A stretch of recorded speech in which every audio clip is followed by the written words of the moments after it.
Hello, hello, hello, everybody. How are we all doing today? I've already said hello to a bunch of you, but if you haven't said anything yet, now's the time and I can give you a little hello. Got the camera up a little high. Let me see if I can't adjust it lower. Okay, that's better. All right. I never know what it's going to look like until I go live. That's the fun of streaming through YouTube's service and not like any of the others. Hey, Veer, I have been okay. It's been kind of a rough week and a half, physically and mentally, but I am doing a lot better now. So I am so excited to get back into trivia with you guys. I have missed it so much. And yeah, there's just never been good opportunities to do surprise lives or anything, so I haven't. But I am here ready to play with you guys. So, to start off, let's get some thumbs up. Please like this stream if you haven't done so already. It will help spread the video across YouTube while I'm live and get more people into play.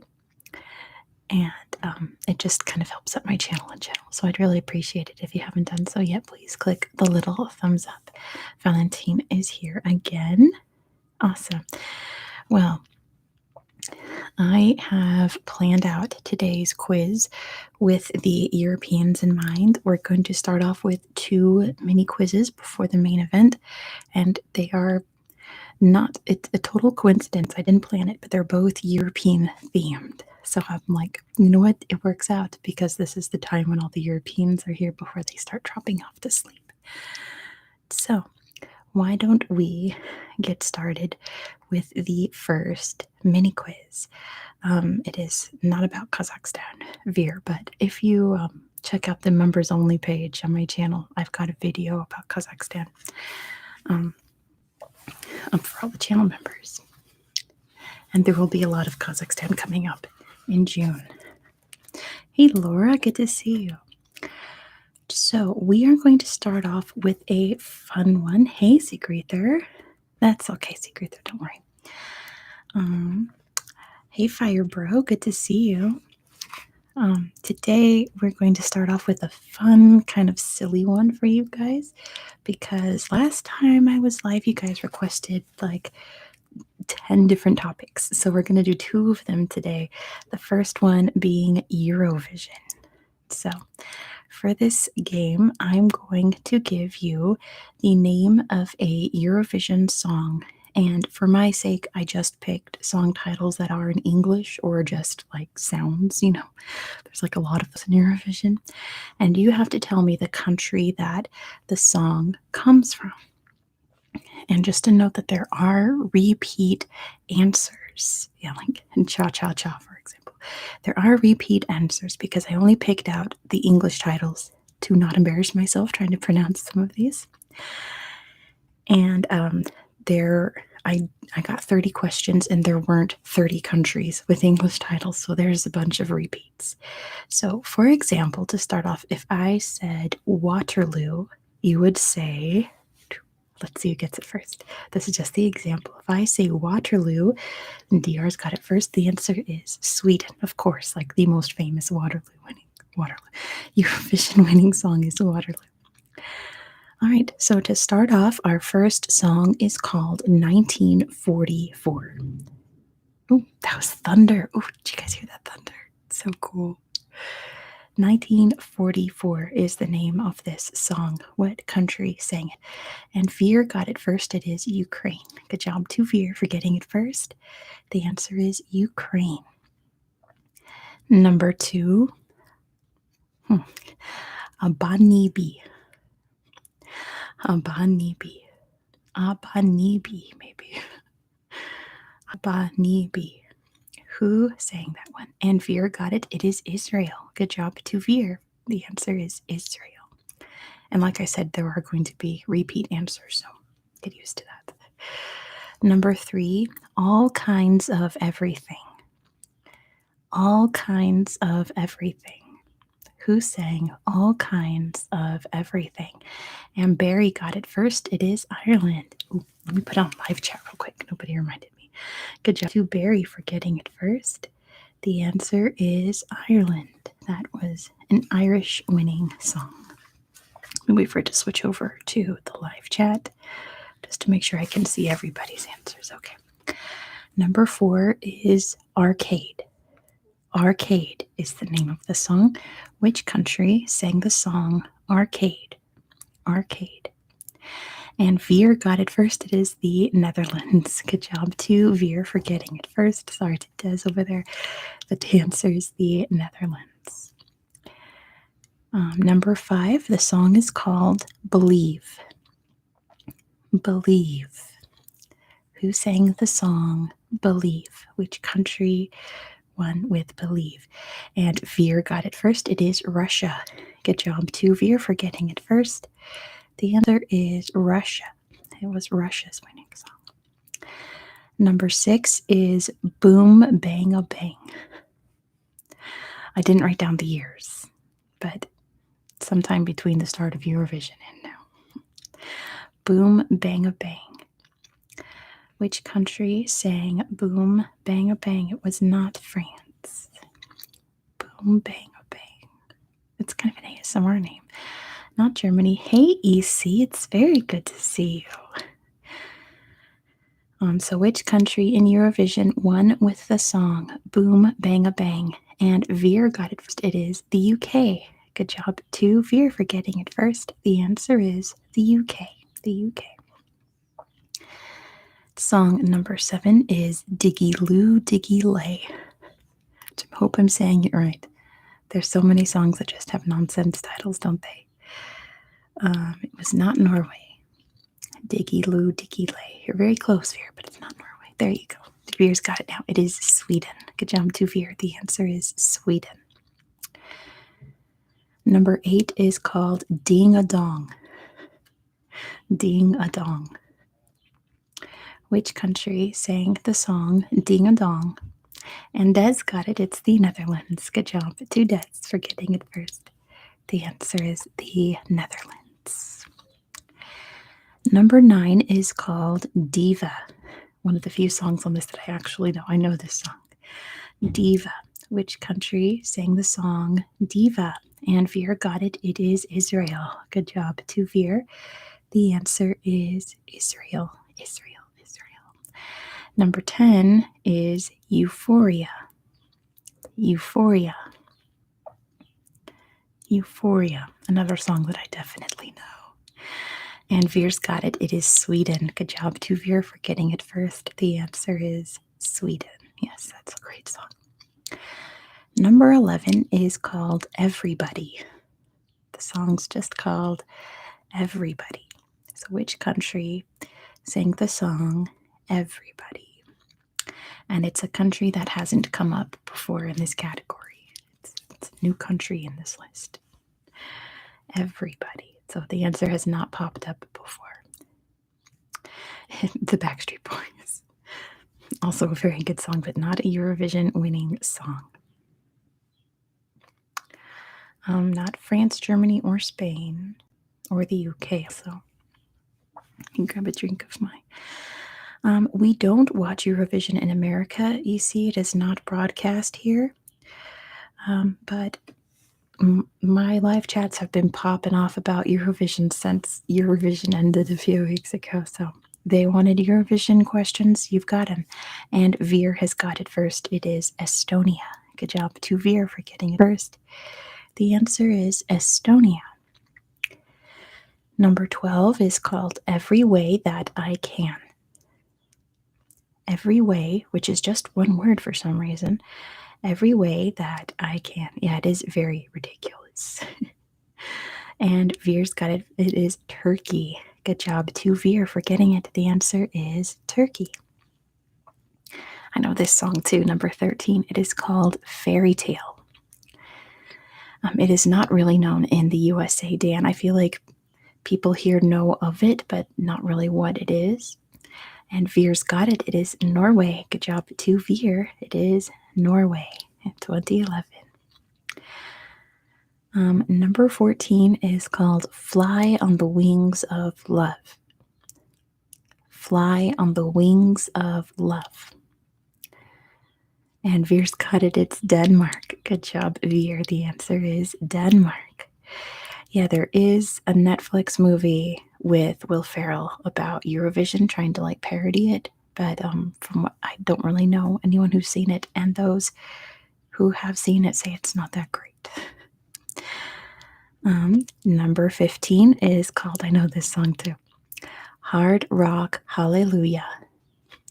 Hard Rock Hallelujah. Hard Rock Hallelujah. And Veer's got it. It is Finland. Good job to Veer. The answer is Finland. That might be one of my like top 3 favorite Eurovision winning songs here by Lordy. The next one is called Heroes. Heroes. Which Eurovision winning song was, that was really poorly phrased, but Veer's got it as Sweden. Good job to Veer for getting it first. The answer is Sweden. The next country winning song is called I Wanna. I Wanna. I do have live chat on Veer. Yes, I remembered a minute ago. I Wanna. Not Greece. It's another country that has not popped up yet in this game. So it's not a repeat. How many times has Sweden won Eurovision? Quite a bit, I think. They are very good singer-songwriters. Not Switzerland. Latonia is not a country that I know of, Valentine, unless you're saying it in a different language. But Veer has got it. It is Latvia. Good job to Veer. The answer is Latvia. Latvia.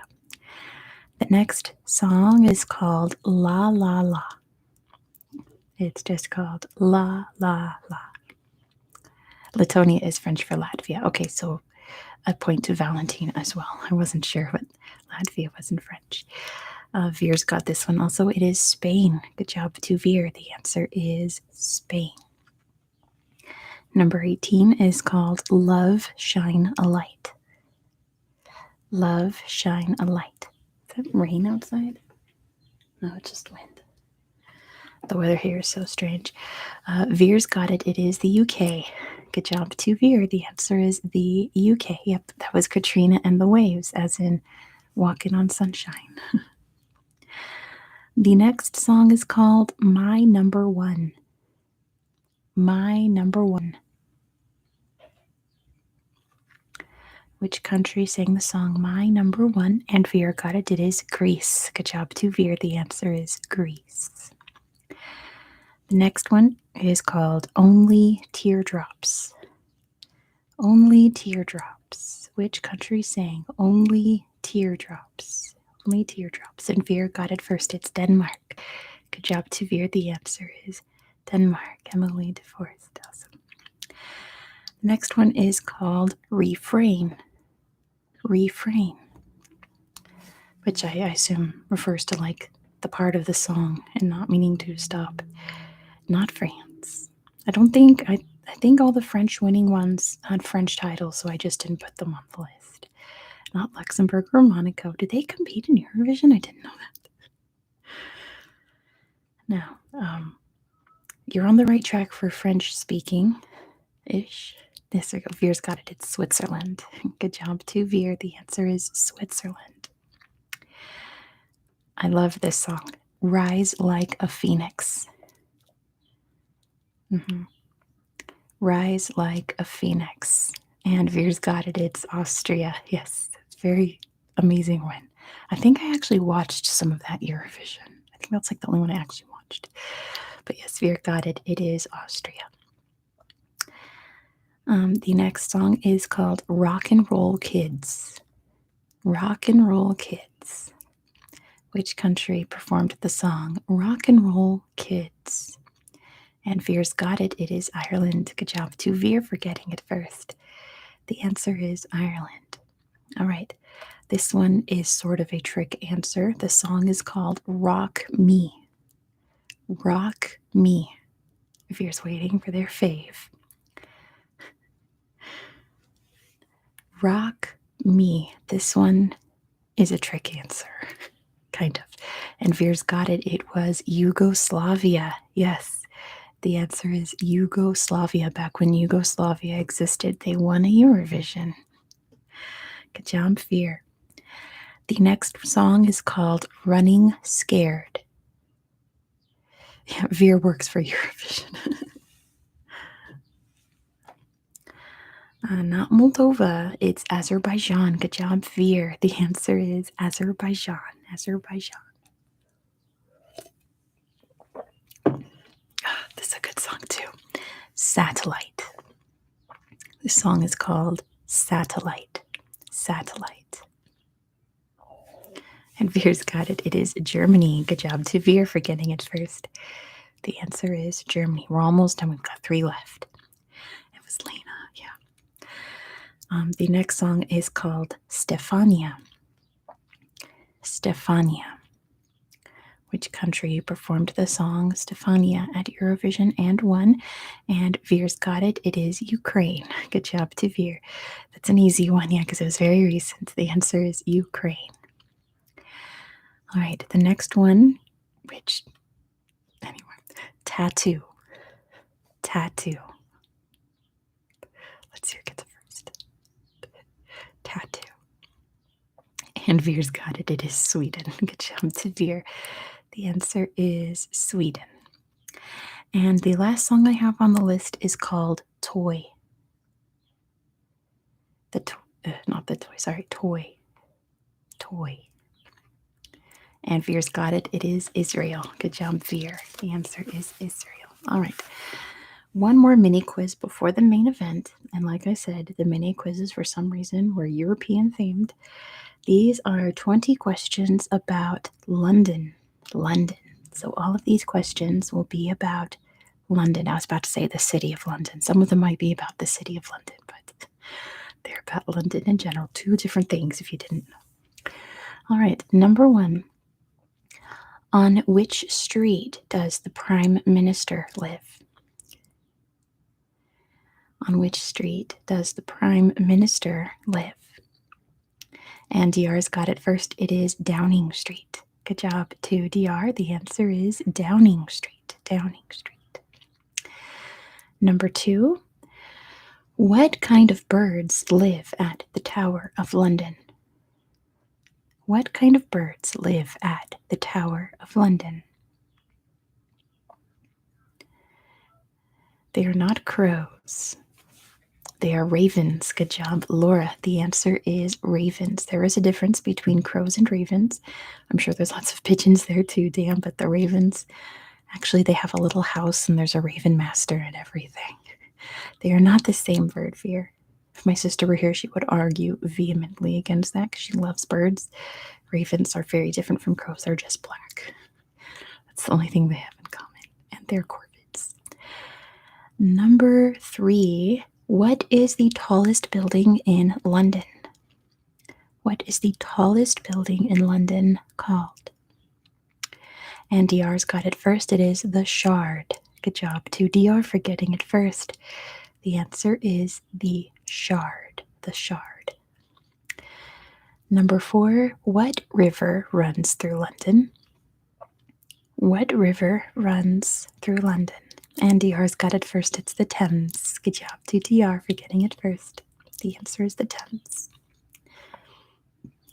Number 5. Which Celtic queen destroyed the Roman city of Londinium? Which was what it was called back then. My Thames, Veer, it's just a British thing. Who knows? And DR's got it first. It is Boudica. Good job to DR for getting it first. The answer is Boudica. Boudica. My brother-in-law and I were watching every Best Picture winner. We just watched Braveheart last night. We enjoyed it. It was a little strange because it's not historically accurate, like whatsoever. But I was like, why don't they make a Boudica movie like this? It would be so good. Anyway, number 6. What theater did Shakespeare perform his plays at? What theater did Shakespeare perform his plays at? Great idea song. And DR's got it first. It is the Globe. Good job to DR for getting it first. The answer is the Globe Theater. The Globe Theater. Number 7, and I could have strung out this question, but I think just making it short, you guys will understand. What road did the Beatles walk across? What road did the Beatles walk across? And DR's got it. It's Abbey Road. Good job to DR. The answer is Abbey Road. Like, I could have elaborated, but you guys get it. I'm also very proud to say that I've walked barefoot across that crosswalk. We call them in America. It was very cold. Don't do it. Is there an Abbey nearby? Probably. I'm sorry you've got lag, Laura. I'm fine on my end. Go ahead and refresh your page. That should fix it. Yeah, it was very cold. Don't do it. But Paul's my favorite Beatle, so yeah, I do.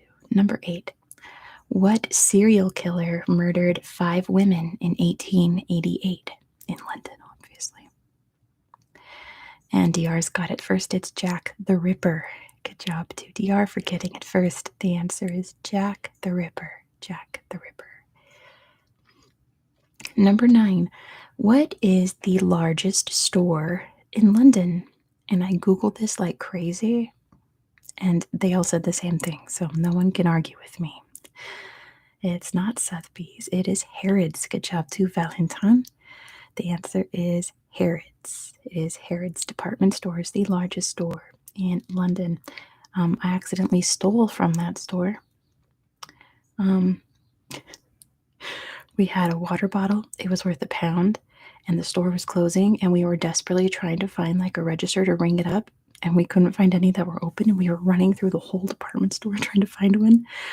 And they kicked us out, and we're like, I guess we have this water bottle now. So we stole from Harrods. Cool. They forced us to steal.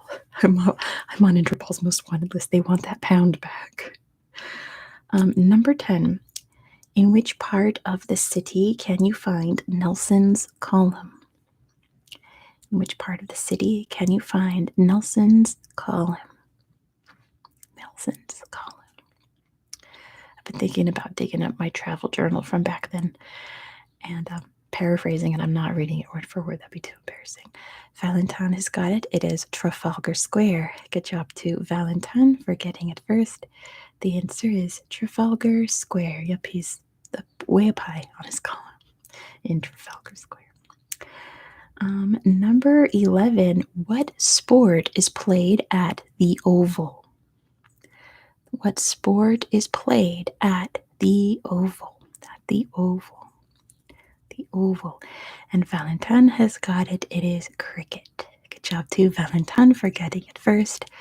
The answer is cricket. Cricket. Cricket. Cricket. Cricket. Cricket. Cricket. Number 12. What is the latest transit line called? I should say newest. What is the newest transit line called? It is not baseball, Fear. I say that as a baseball fan. They are not the same. And Amelia's got it. It is the Elizabeth line. Good job to Amelia for getting it first. The answer is the Elizabeth line. The Elizabeth line. Number 13. What statue is located at the center of Piccadilly Circus? Finnish baseball is a thing. Interesting. EC is in London right now. That's amazing. I'm jealous, EC. And Valentine has got it. It is the statue of Eros. Good job to Valentine. The answer is Eros. Eros. Hey, skinny legend. Number 14. What do the beef eaters guard? What do the beef eaters guard? I have 2 possible answers for this, by the way, so either one is correct. I'll give that to Laura. It is the Tower of London. Ooh, thunder. Good job to Laura. The answer is the Tower of London. I would have also accepted the crown jewels because that's the main thing that they're guarding in the Tower of London, but they guard the whole tower. Good job, Laura. It is the Tower of London. This next one also has 2 acceptable answers. Yeah, that's very loud. Anyway. What building did Guy Fawkes try to blow up? What building did Guy Fawkes try to blow up? and two acceptable answers for this. And one of them is Parliament. I'll give that to Veer. Good job, Veer. The answer is Parliament, or as Valentine put it, I would have also accepted Westminster. Very good. Good job, Veer. Question number 16. It's Parliament? It is the Parliament building. Yes, the Castle of Westminster is where the Parliament is held. It is Parliament. Yes. It's pronounced Parliament. Number 16. What is the Nazi German air raids known as? Or what were, I should say.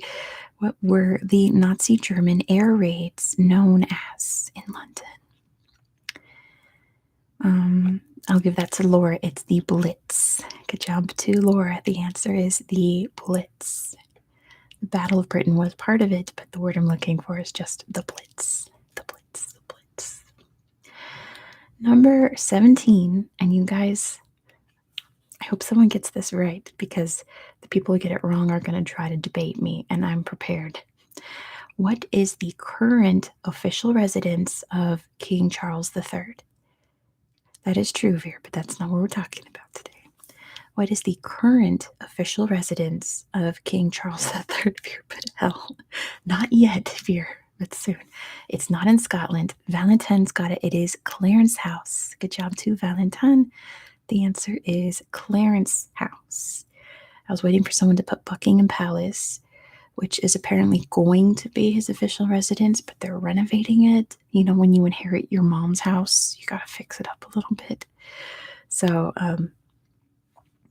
right now it is still Clarence House, where he's been living for forever. Fear, it's fine. Number 18. What, I know Veer's vicious. What is the West End associated with? What is the West End associated with? I'll give that to Laura. Musicals or theater is what I was going for. Theater, plays, etc. Yeah, so I'll split that between Laura, Valentine, and Amelia. Musicals, theater, plays, all of that. Excellent. I know. Anyway, good job, you guys. The West End. I saw Les Mis there. I cried like a baby. I cry like a baby every time I hear Les Mis. British Broadway, exactly.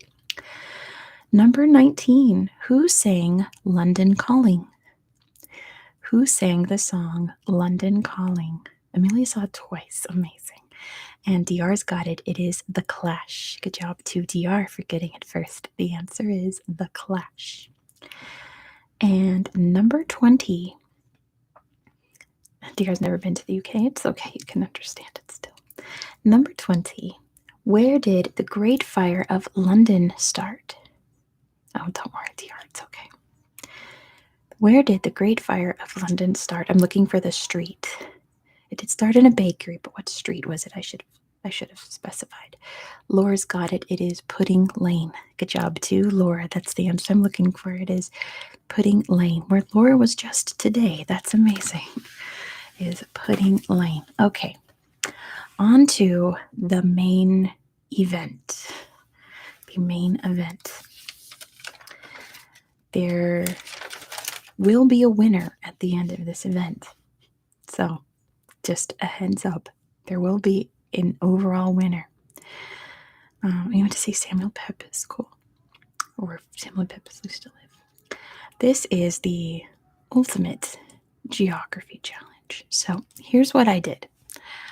I looked up a geography facts iceberg, or I looked up a bunch of them. I found one that was about geographic anomalies. So if you don't know an iceberg, it's a top to bottom chart. The facts that like everyone knows is at the top. The facts that nobody knows is down at the bottom. I picked 6 places from each tier, except I didn't do the bottom. I don't think that I did the bottom. I think I skipped the bottom. I couldn't find enough. Anyway, you'll see. So what I'm going to do is I'm going to give you the name of one of these places. You all, since you like to spit facts out, just like I do, have to tell me facts about that place. I wrote down 5 keywords, from each place. If you mention one of those keywords, you get a point, and I'm going to write you down in my notebook. And I'm going to tally them up at the end and see who got the most facts.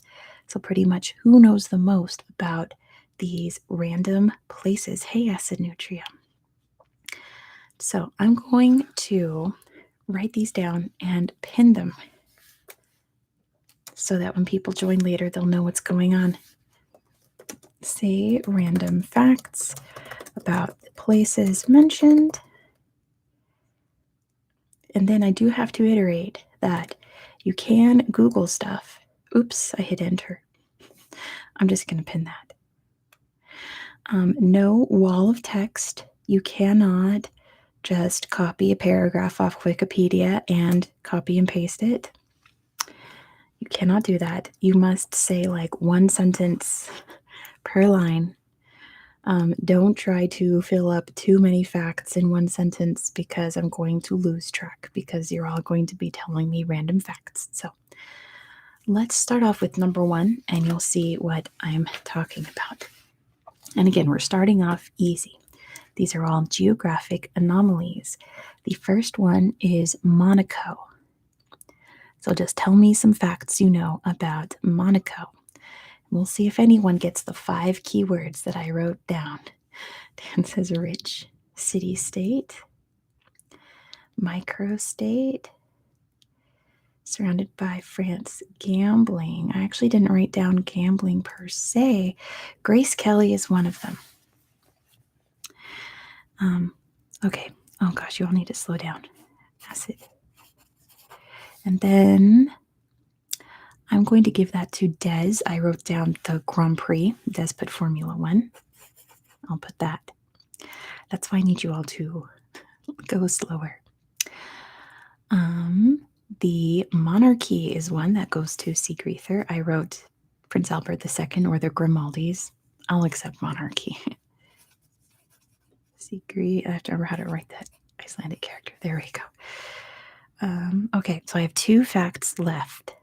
On the Sea was very close to one of them, Elias. I can't give you that, but you're very close to the fact that I wrote down. There's a lot of rich people. There is no income tax. They do have a beautiful oceanographic museum.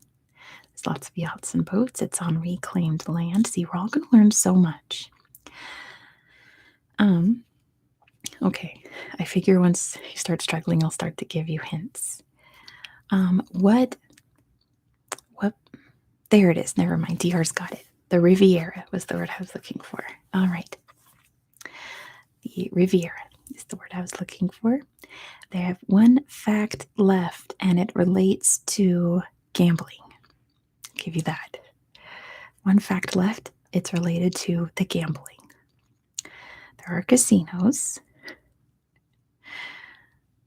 Monte Carlo is what I'm looking for. So Valentin gets it. Valentin. There we go. All right. Good job, you guys. So the facts I was looking for was Riviera, Monte Carlo, the monarchy, Prince Albert II or the Grimaldis, Grace Kelly, and the Grand Prix. All right. Number 2. What do you think so far? You just get to spit facts out of me, right? Anyway, number 2 is Singapore. It is illegal for citizens to go to the casino. How weird is that? But it makes sense. Number 2 is Singapore. So tell me some facts about Singapore. It is a city-state. Okay, DR, slow down. I'm going to give you Malaysia. And acid nutria got you cannot chew gum there. You cannot chew gum there. I'll give that to Valentine about the international best airport in the world. I wrote Changi International. I'll accept it. Valentine. Okay, 2 more facts about Singapore. Who can guess what these facts are? One of them has to do with its geography specifically, and the other has to do with a famous part inside the city, but Veer just got it. It's the Gardens by the Bay. Good job, Veer. All right. It has to do with its exact geography. The Lion of Asia. I like that. Let's see. what separates it from Malaysia? What separates Singapore from Malaysia? Not the Strait of Malacca. That's to the south of it, I think.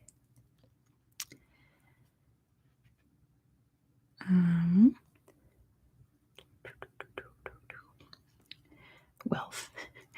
What physically separates it? There you go. Valentine has got it. It is the Strait of Johor. Good job, Valentine. Strait of Johor. So the facts that I needed were Malaysia, chewing gum, not allowed, the Gardens by the Bay, the Johor Strait, and Changi International. Your third place is Hong Kong. Tell me some facts about Hong Kong. Hong Kong. China. You have to be more specific than that. The UK, you have to be a little more specific. 1997 was one of the facts. So I'll give that to acid nutria. 1997 is what I was looking for because some of them are years. Oh, I almost put Kowloon on this list. I didn't think anyone would get it. Sort of belongs there. It means Flower Harbor. Some of you were close with dense population. One of them kind of has to do with that.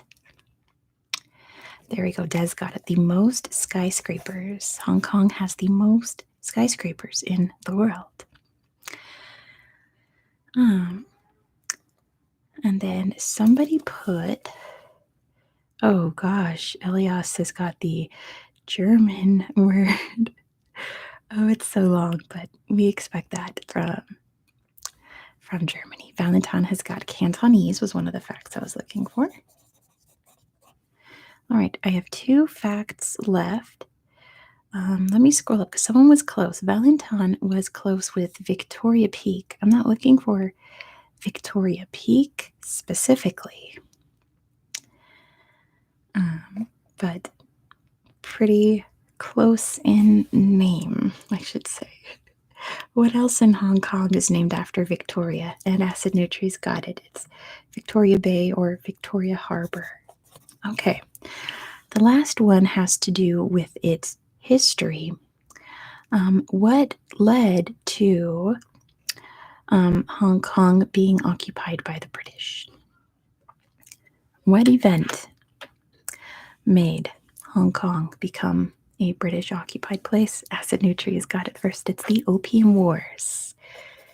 Good job, Acid Nutri.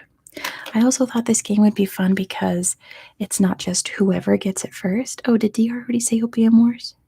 Unequal treaties. That's what actually caused it.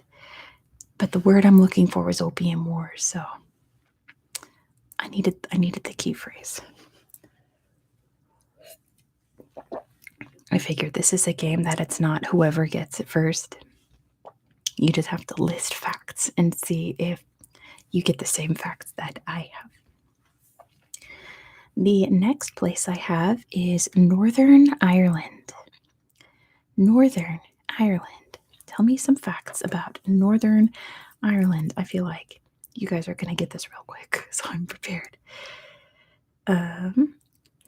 The Troubles and Belfast, DR. That's why you only have to put one at a time. I'm going to give those both to you, but DR and the Troubles, Belfast and the Troubles were 2 of the facts that I have. And the Giant's Causeway is another. Good job, Valentine.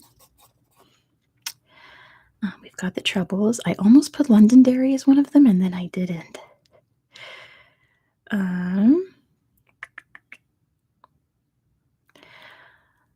One of them is a year. You guys are saying lots of good facts, but one of these facts is a year.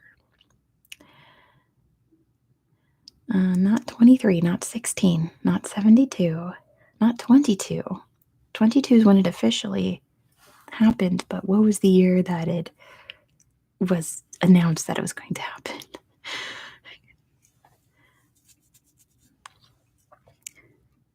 Oh, goodness, there's lots of years popping up.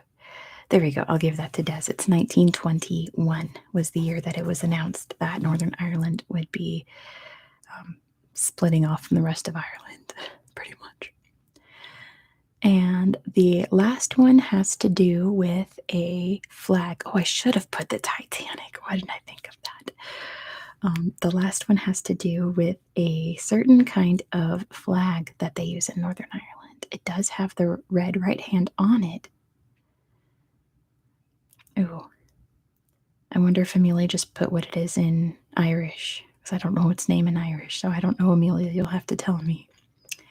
It's the name of this flag. It does have a hand on it.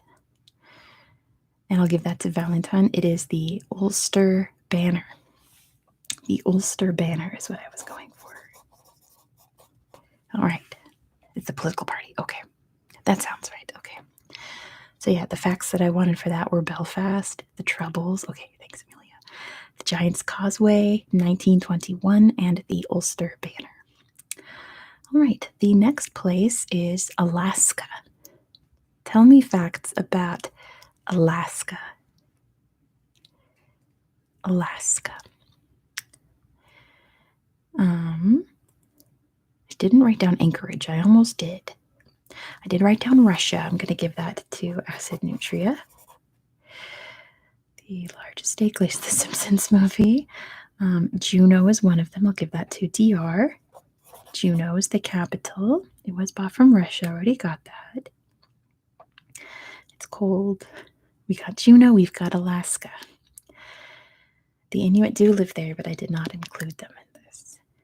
Denali is another one. I'll give that to Des. You can find the highest mountain in North America, Denali. Ooh, the Iditarod would have been a good one. I did not put that. It is an American state. Most national parks, oil, roadhouses. Sarah Palin. Think the two I have left, one has to do with its geography and one has to do with its history. It is an exclave. You can see the Northern Lights. The Dolomite Island, there we go. Veer got it. The Bering Strait. That was the geography thing I was looking for. Now, the last fact has to do with its history.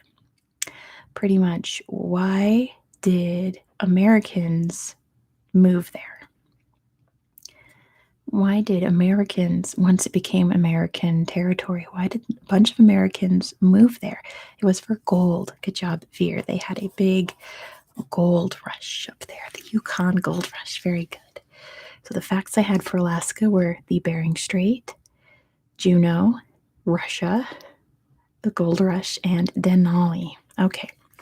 The last place in level 1 of this game is Vatican City.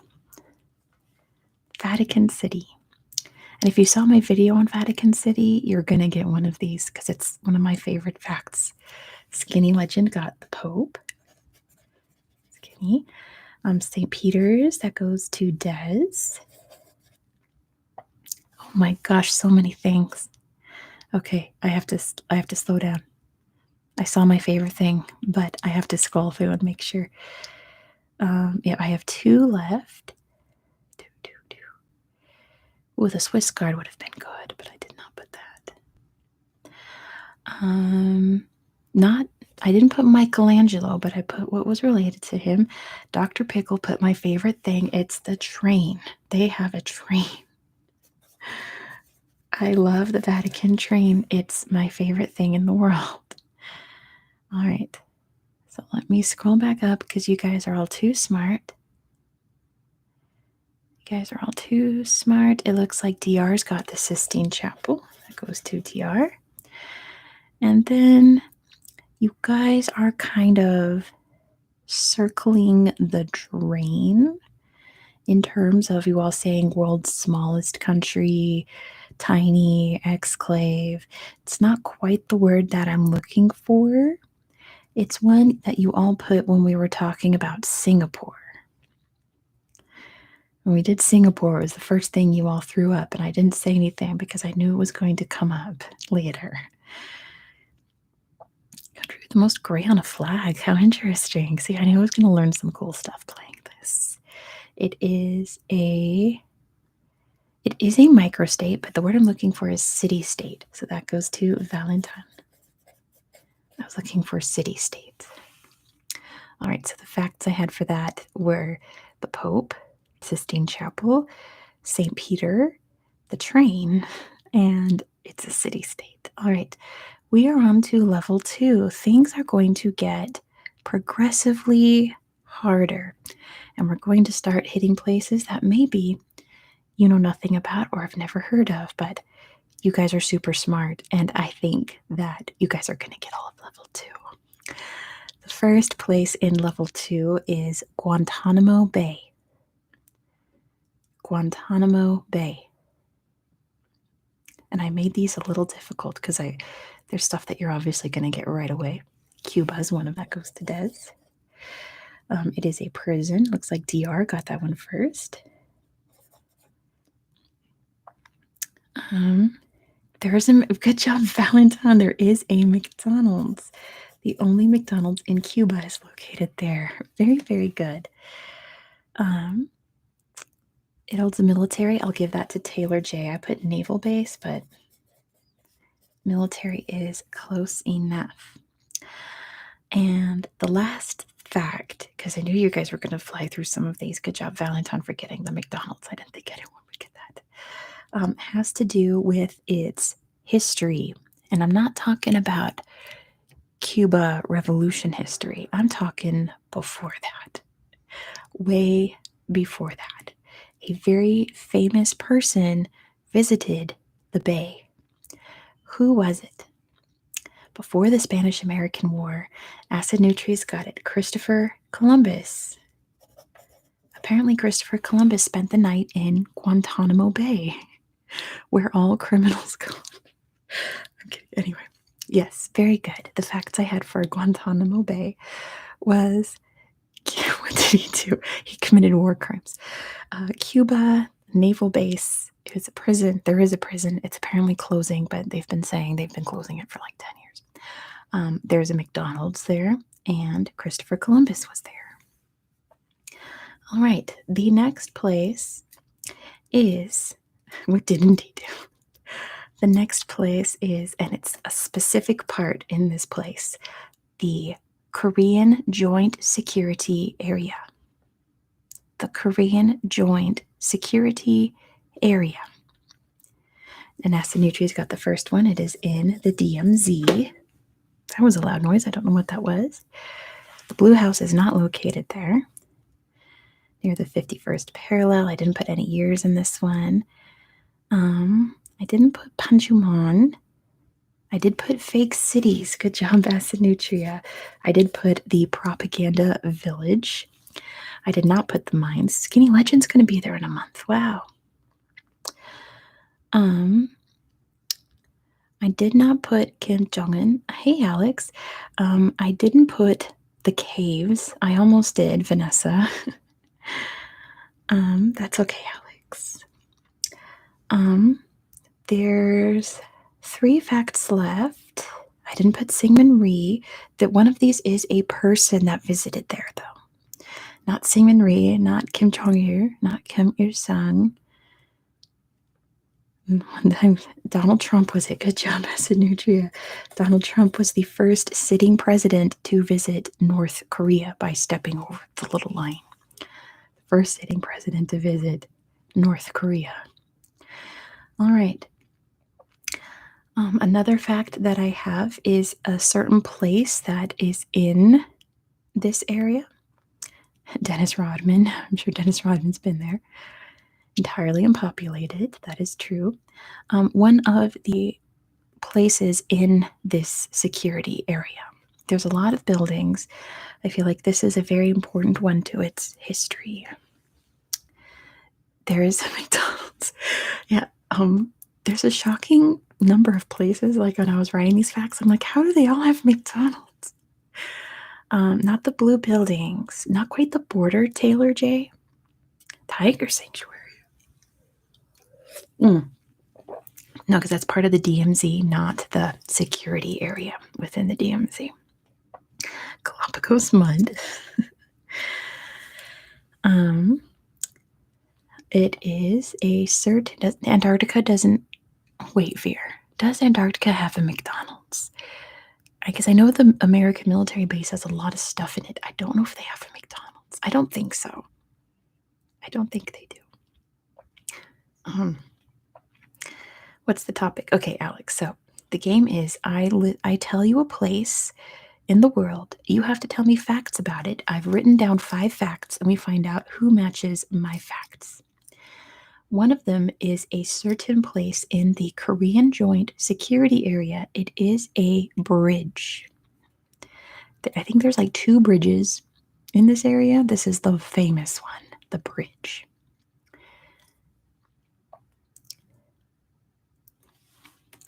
Let's see. Not a friendship or peace bridge. Des got it. The bridge of no return. It is where they exchange prisoners through the bridge of no return. The last thing that I have is an activity there that has been weirdly increasing. Skinny Legend will be able to tell us about it after they visit. There's a McDonald's in Yellowstone, in the French Yellowstone. Death. Not ping pong. It's kind of like a broad term. Defecting K-pop, not defecting. It's something that Skinny Legend's about to do. Not playing K-pop. Skinny Legend is about to do this thing, and they're confused. They just said they're about to do this. Tourism. Good job, Asanuchi. That's what I'm looking for. There is a tourist industry there, and I don't know. It's a little strange, but also very interesting. What a cool place to visit. What's weird to me, like one time I was working and I saw because I used to work with children, right? And I saw a little girl with a DMZ t-shirt and it had cute little characters on it. Like it was obviously a children's t-shirt. I was like, what in the world? Well, they have like a gift shop? But apparently, yes, they do. So yes, the facts I needed for the Korean Joint Security Area were the DMZ, the Bridge of No Return, Donald Trump, tourism, and the propaganda village on the north side. All right. Next place. I told you this is going to get harder as we go. What's the most surprising place I visited? Valentine, I have not been to many places like around the world. I'm going to think about that. It's like Northern Ireland having troubles merch, right, Laura? Exactly. The next place is Kosovo. Kosovo. Tell me some facts about Kosovo. Tell me some facts about Kosovo. We'll see if they match up. Albanians is one of them. Good job, TR. The population's majority Albanians. Elias got Serbia. That's a whole to do. Pristina is one. Good job, Des. I've got Pristina, the capital. 2008 goes to Valentine. And I have one more fact about where Kosovo is located. Thunder. Ooh, that's so loud.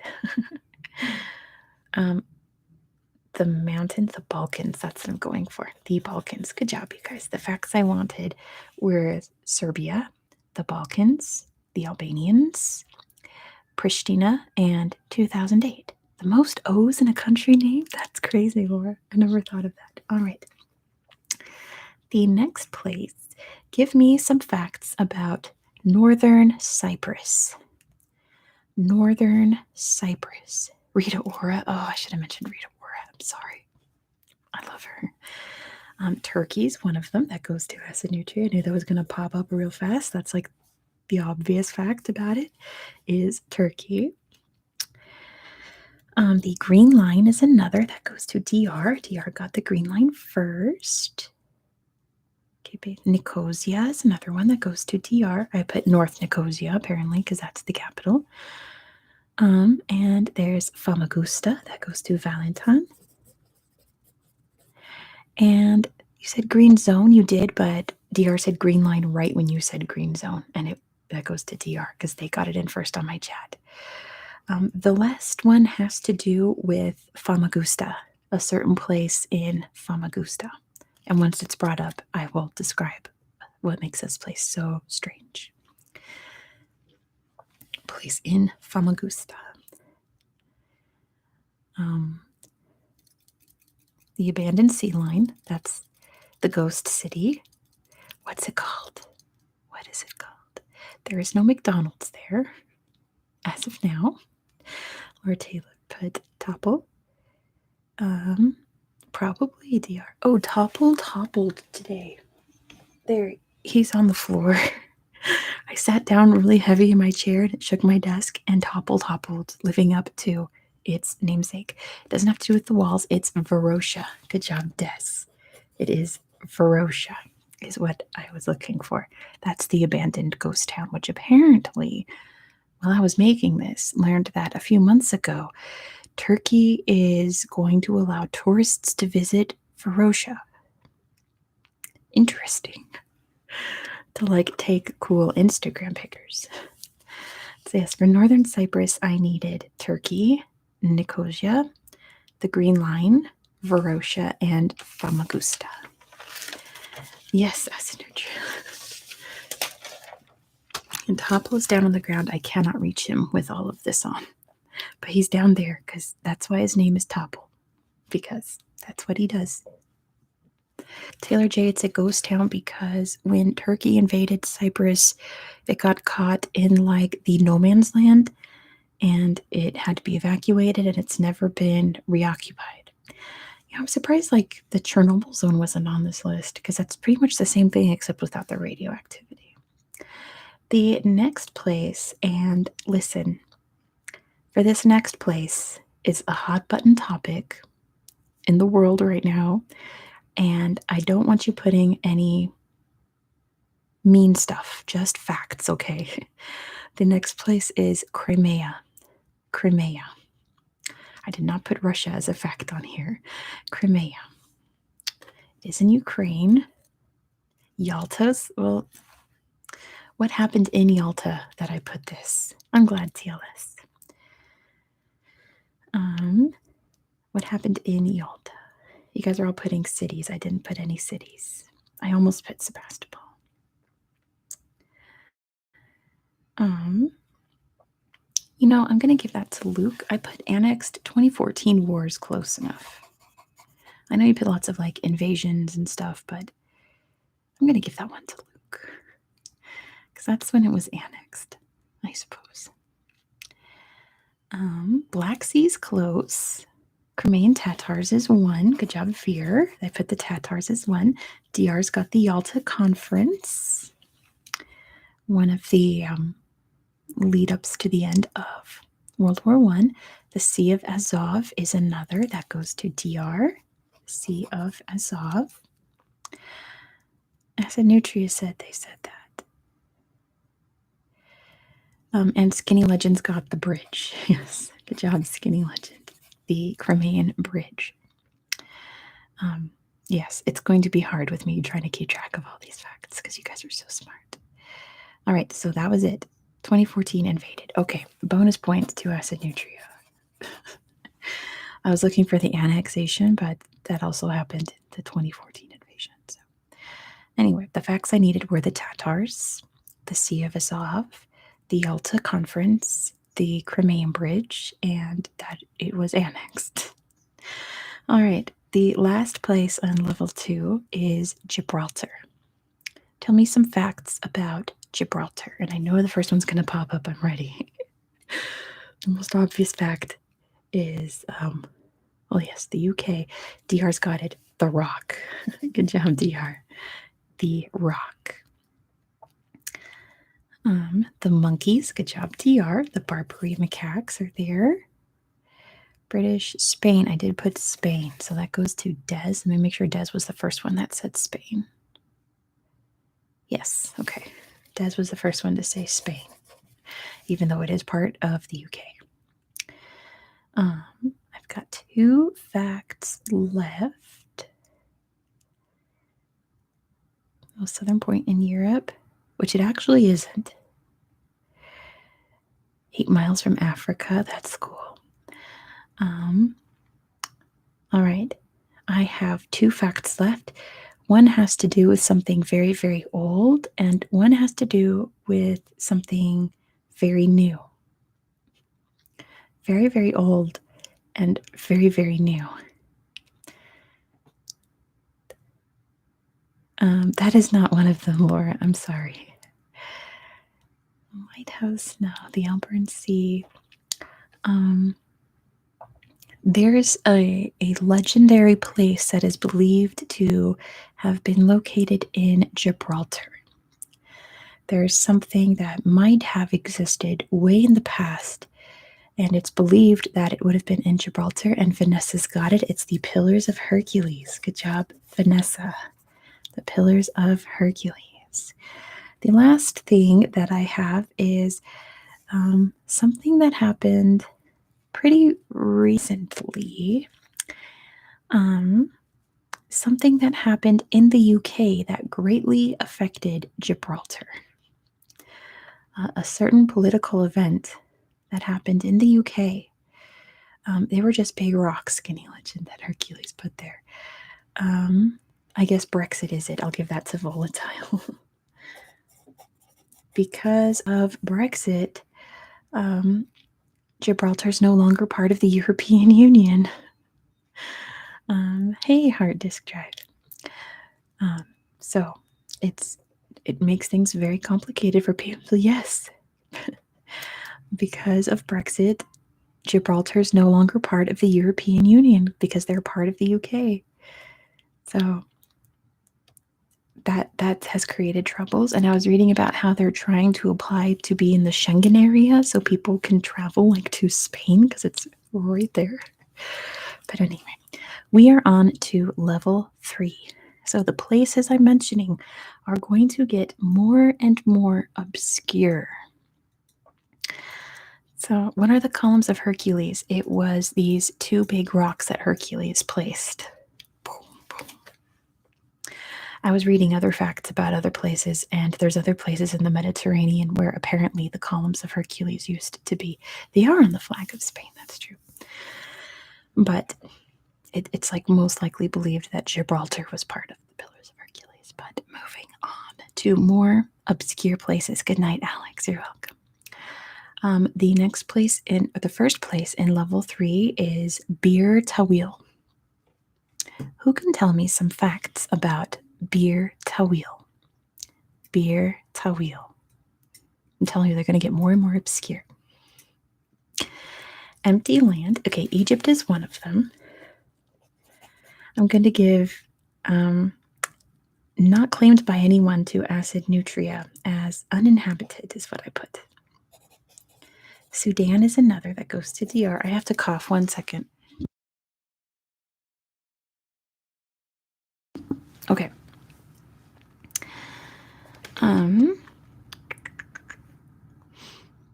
Why did I put that? I think I actually put a Gibraltar fact in there. Oh, no, I didn't. I remember why I put that. Okay. I will put it.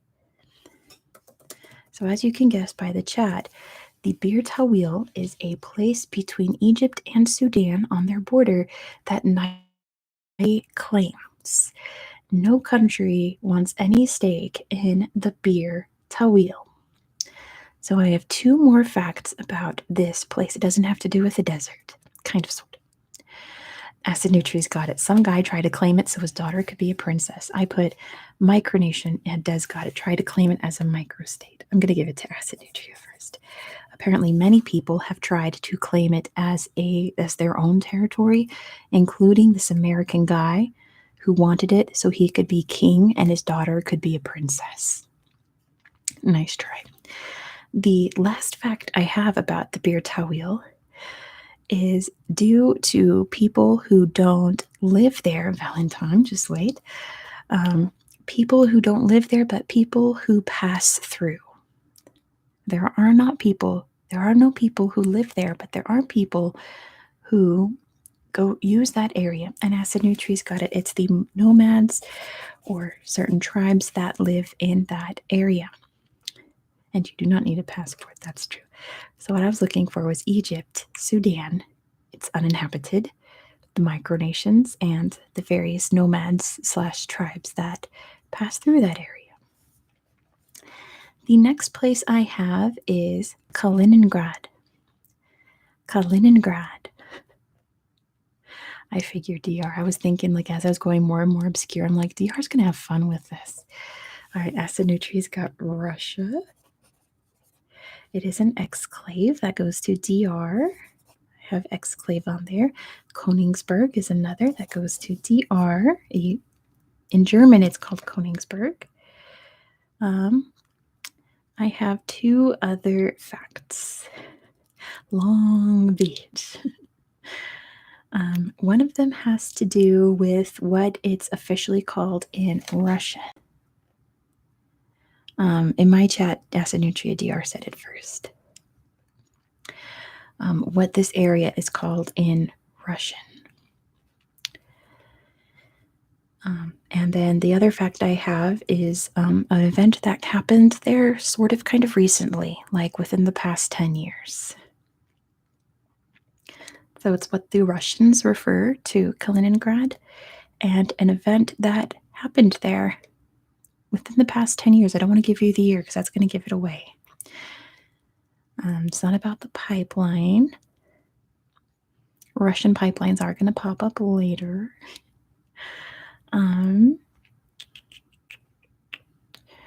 What do Russians call this kind of area? An oblast. Good job, Des. The word I'm looking for is oblast. What sporting event happened there? I'm not surprised if Hitler had a bunker there. What sporting event occurred there? I can give you more hints about it, but I want to see if anyone gets it. Des got it. The World Cup. When Russia hosted the World Cup, they held some of the matches there. Isn't that interesting? So what I needed was Russia, exclave, Königsberg, the FIFA World Cup, and an oblast. And France won, said Valentine.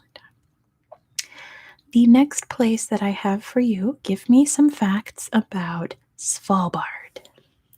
Give me some facts about Svalbard. Svalbard.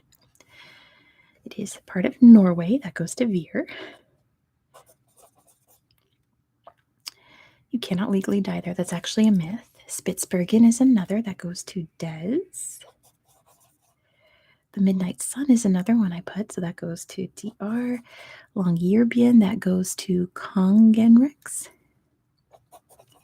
Kongenrex. And then I saw it, but it's going so fast, I didn't see who said it. DR said it, the seed bank. Good job, DR. So the myth about not being able to die there, because the stories that they don't have a place to bury you, so you're not allowed to die there. That's the story. But Spanish flu in the permafrost, amazing. But it's actually not true, apparently. Because someone who lives there has a TikTok account, and they talked about this, and they said that they just send the bodies back to Norway. You're allowed to die there. So the facts that I have there were Norway, Spitsbergen, Longyearbyen, the Seed Vault, and the Midnight Sun. Very cool. They fine you if you die there? Maybe. You probably have to pay to fly a corpse to Norway, probably. All right. The next one, and also be nice on this one too. No polar bears. Yeah, I don't think they have polar bears there, do they? I don't think so. During the Spanish flu, they were buried there, and the disease was kept alive in the ground. They do have polar bears there. Thank you, Veer. That's fascinating. That sounds about right. Okay. Why did my light get so bright? Did you see that? Is it my computer lighting? Anyway. The next place that I have, and be nice about it, is Western Sahara. They have more polar bears than people. They have a lot of polar bears. Western Sahara. Morocco is one of them. That goes to Acid Nutria. Oops. There we go. Layun is another one. That goes to DR. Polisario Front. That goes to DR.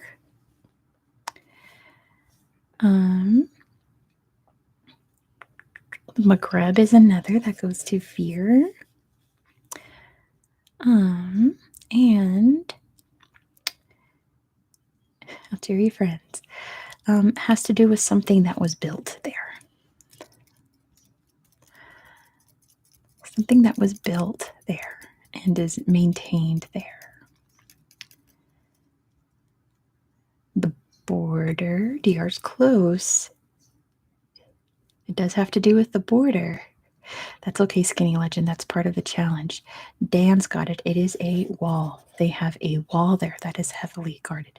I know it has a name. I just put wall. I'm trying to make it as easy as possible for you guys. So the facts I needed about Western Sahara were Morocco, the Maghreb, the Polisario Front, Layun, and the wall. All right. Next place is Macau. Tell me some facts about Macau. Tell me some facts about Macau. I think that's Veer trying to say China. Okay, I'll give it to Veer. China. Portugal's another that goes to Acid Nutria. Gambling is another that goes to wait, you all going too fast. I'll give that to Kangen Rex who said casino. Because I put gambling / casinos. Kangen Rex. I have to cough again. One other second. Okay. Well, let me see. I have two other facts.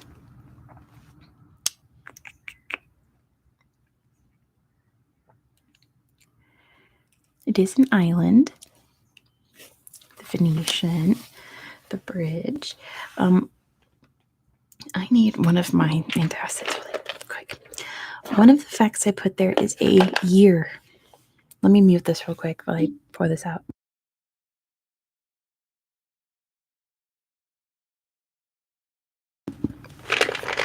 Okay, DR's got it. 1999 was the year that Portugal gave it back to China.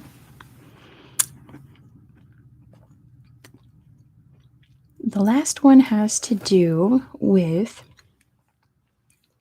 the population. Last one has to do with the population that lives there. You know, I almost put Macauan language and I didn't because I didn't think anyone was going to put that. Densely populated. I'll give that to Des. According to Wikipedia, it's the most densely populated place in the world, but I've read a lot of facts about a lot of other places that said they are the most densely populated place in the world. So I don't know.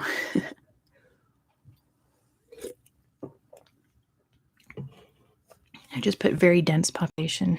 And I also put China, gambling / casinos, Portugal, and 1999. All right, the last place I have in this level is Ceuta and Melilla. Ceuta and Melilla.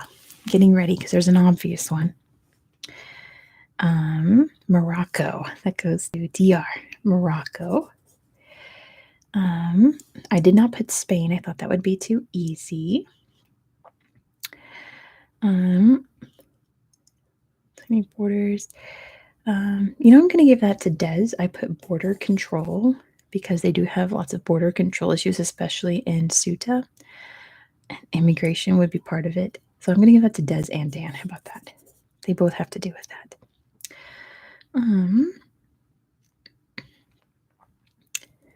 Only European border with Africa. Isn't that cool? Roman ruins. I have 3 facts. 2 of them have to do with geography. One has to do with the body of water that Ceuta is on, and one that has to do with the body of water that Melilla is on, because they are not close to each other, but they are both on the Mediterranean, right? Hey, Lionheart. So, what specific body of water is Suta on, and what specific body of water is along Milia's coast? I told you this would be getting harder. Strait of Gibraltar is one that goes to Acid Nutria. And I'll give that to Dan. It's called Cape Three Forks. All right.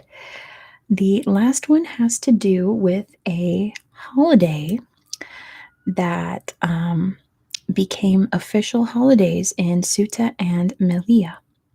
And I'll tell you what's important about that certain holiday in Spanish history, because they are cities that belong to Spain, right? So, what holiday did they make official legal holidays? It is a religious holiday, not Day of the Dead, not Easter, not Christmas. October 12th, it's not a specific day. Not Ramadan, Veer, but you're getting there. They're supposed to be difficult, Leonard.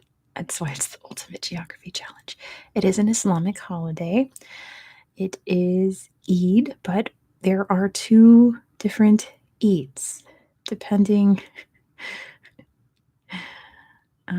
Yes, I'm not going to tell you their names. One is celebrated in both versions of Islam. One is only celebrated in one version of Islam. Can you get half a point? I don't know, because the Eid, when people talk about Eid, is not this Eid.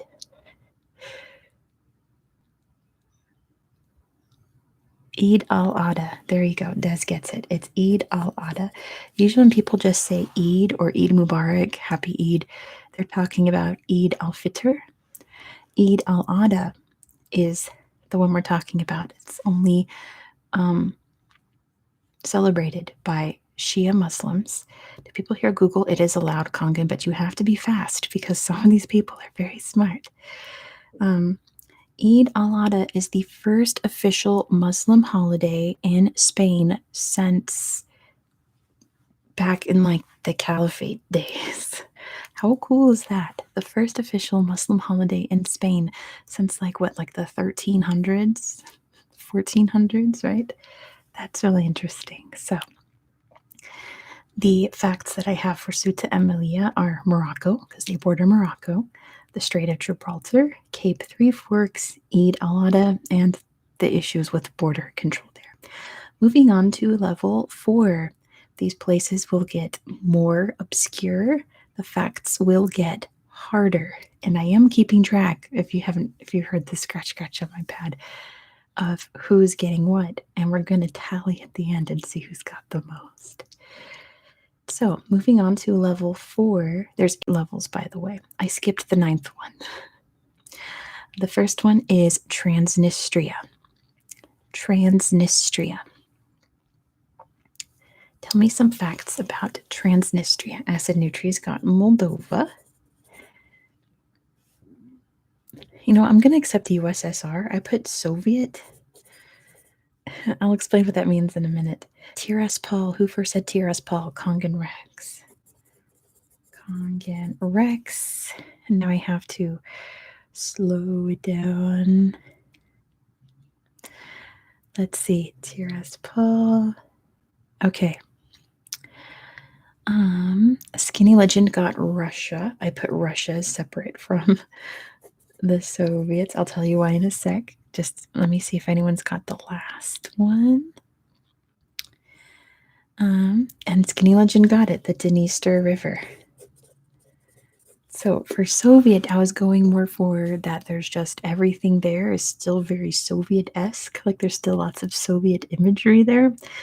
And then I put Russia on there because they have formally submitted to Russia to become a part of Russia. Russia has a lot of things going on. I don't think they really care at the moment. Oh, the song, yeah, Dan. But yes, they've officially asked Russia to join Russia. We've already talked about Kaliningrad, Leonard. You missed it. But I was also going for Moldova because it's still technically part of Moldova, the Dniester River, and the capital is Tiraspol. Good job, you guys. The next place I have for you is Abkhazia. which I've done a whole video on Abkhazia. So let's see who's done their homework. Abkhazia. Veer's got Georgia. It goes to Veer. It is technically still part of Georgia. I did not put Russia this time. Oh, but no, wait, I did put occupied by Russia. So I'm going to give that to Kongan Rex because I literally wrote occupied by Russia. I didn't put any years. I did put the Black Sea. Oh gosh, who said Black Sea first? Who said Black Sea first? It was Valentine.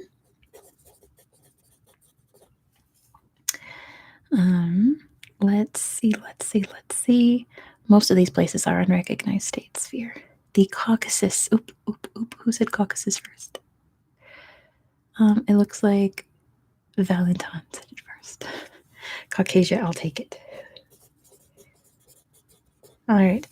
The last one, I'd be shocked if anyone actually put the last one that I have on here, has to do with a very ancient kingdom that existed there once upon a time.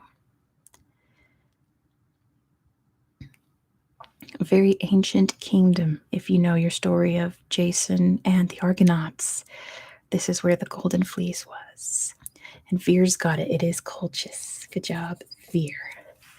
The facts I needed were Georgia, the Caucasus, the Black Sea, that it's currently occupied by Russia, and ancient Colchis. All right, the next place is Jammu and Kashmir. Tell me some facts about Jammu and Kashmir. India. All right. And Pakistan. I put them both on one line, so Acid gets those. The Himalayas. Acid gets that one. It is obviously disputed. For these are all obscure places. That's the whole point. I didn't put anything about the nuclear, kind of. I did put the name of the border on there. What the unofficial official border between India and Pakistan is called there is one of the things that I put. Let me grab a drink real quick while you guys think. Or Google, I don't care. I did put Punjab, so I'm going to give that to Acid. Since it borders. All right, and we're talking about Jammu and Kashmir. Gareth. Jammu and Kashmir. So I put the name of the unofficial official border between Pakistan and India and of a certain geographic cool thing that is near there. I don't think it's actually there, but it's close enough.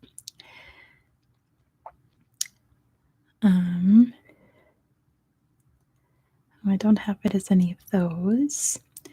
Not K2. I did not put K2. Not the Wakhan corridor, not Annapurna. It is, it kind of sort of has to do with the Himalayas, though. No, Gareth, this is just geographic anomalies is the category. Geographic anomalies. Okay, I'll give you the hint that it is a glacier. It is a glacier. It's a very big glacier. I think it is the biggest glacier, if I'm not mistaken. And then again, if anyone can give me, I'm going to Google this border real quick, make sure that I've got it right. You're probably going to hear my phone crickle crackle on the microphone. And notifications. Okay.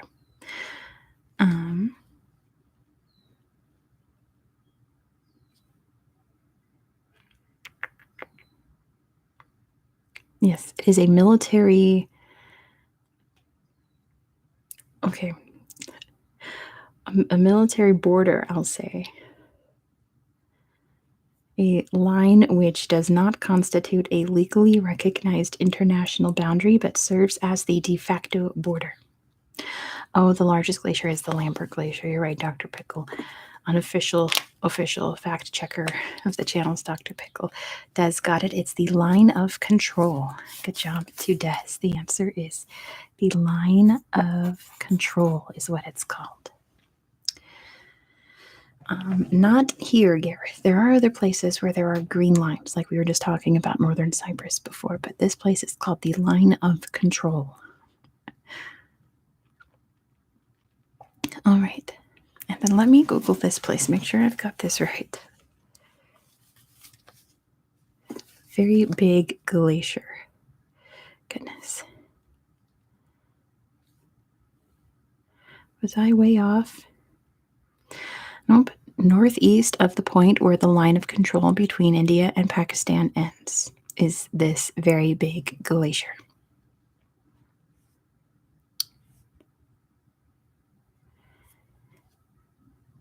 There we go. Veer's got it. It's the Siachen Glacier.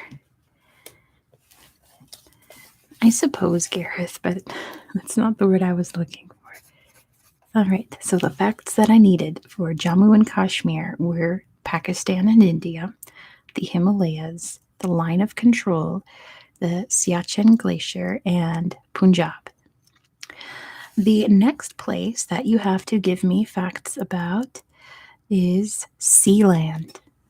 Give me 5 facts about Sealand. Well, just give me a bunch. I didn't put the UK, king, independent, close. You mean SeaWorld? Not SeaWorld, Sealand. It is an oil platform. I need the name of it. The North Sea, I got that. Acid Nutria gets that one. North Sea. It is a micronation. I'll give that to Des. An unclaimed and unofficial one. It is not recognized. You can buy houses on Sealand? I don't know about that. Fort Ruffs, that goes to Des. I put Ruffs Tower. It is a Monsell Sea Fort. I almost put that, but I put Ruffs Tower instead. One of the facts I have is why Sealand became a place in the first place. What happened there? What was made there to create Sealand? It was not World War I. It was not World War II. And it has nothing to do with the wars, guys. It has nothing to do with wars. It has to do with radio. Good job, Des. It was started as a pirate radio station. And lastly, the last fact that I have about Sealand is what corporation recognizes Sealand as an official country? What corporation recognizes Sealand as an official country? There's one company. It is not a gas company. It is not a gas company.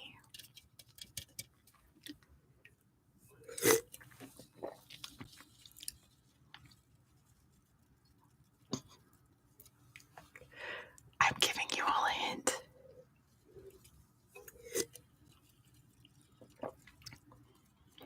I don't know how to make this hint more. Evan got it. It's Red Bull. Yes, Evan, good job. Red Bull recognizes Sealand as an official country because they hosted a skateboarding event there. How cool is that?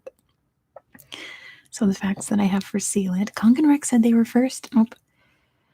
Evan and Acid Nutria popped up before you, Kongan Rex. It has to do with my chat, not your chat, because if you all type at the first time, if you all type at the same time, yours is going to pop up first on your screen. So Evan got that one first. Sorry, guys. So the facts I had for Sealand was that it's located in the North Sea. It's an unofficial micronation located on Ruffs Tower, which is a sea tower built for World War II. It was established to become a pirate radio station, and the only real legal entity to recognize it is Red Bull. The next place I have for you to tell me facts about is South Ossetia. South Ossetia. And there's Georgia. And perfect. I had Georgia/Russia. So acid gets that.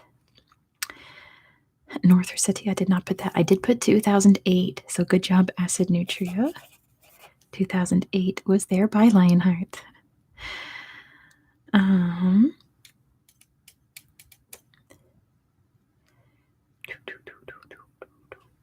Let's see. It does have a red, yellow, and white flag. By Veer, have a good night. I did put the Caucasus, so Des gets that one.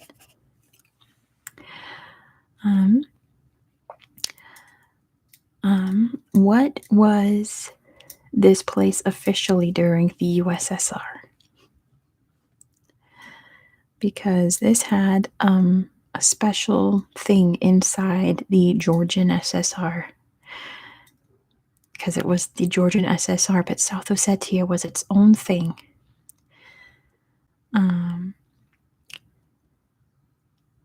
Autonomous republics, sort of, kind of. A lot of these were autonomous republics. I think Stalin was born in Tbilisi. It was an oblast. Yeah, so that goes to Des. It was an oblast. It was its own SSR within an SSR. Lastly, what has South Ossetia constructed with Russia that connects these two countries? South Ossetia and Russia have an economic project. What is it? Not quite a tunnel.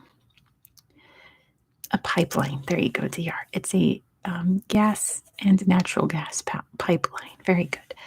So the facts that I needed for South Ossetia was it's Georgia/Russia in 2008.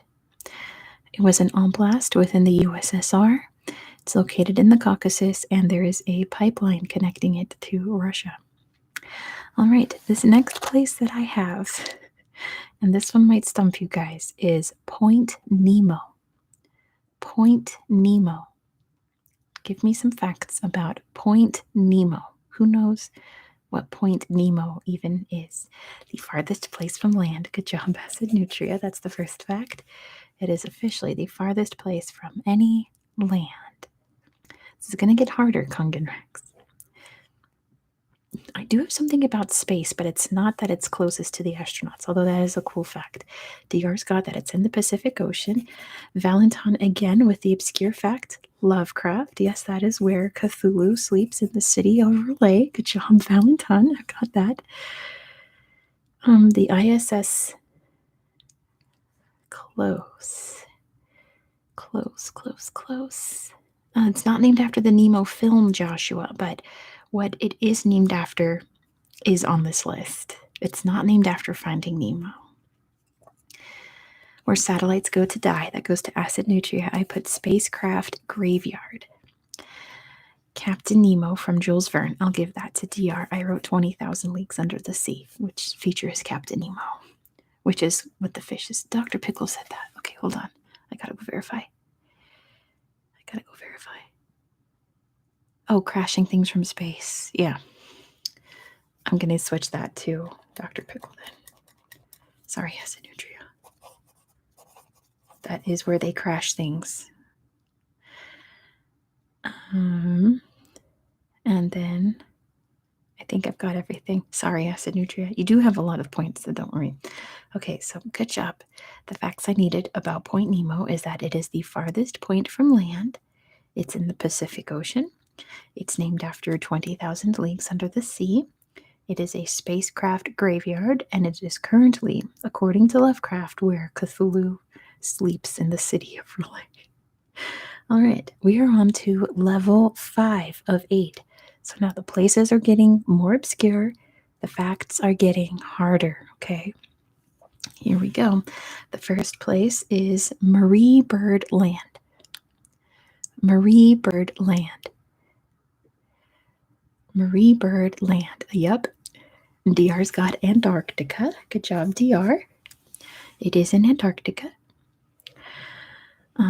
It was named by Robert Byrd. I put what it was named after as one of the facts. It is unclaimed. I'll give that to Acinutria. It is the largest place on Earth that nobody claims. D.R. Scott, his wife, he named it after his wife, Marie. The only unclaimed area of Antarctica. Yep, no country owns it. The Ross Sea is another. Good job, Des. I have one more fact about what covers the majority of Marie Bird land. What covers the majority of Marie Bird land? Yeah, I put Ross Ice Shelf / Ross Sea, which is very hard for me to say. What covers the majority of Marie Bird land?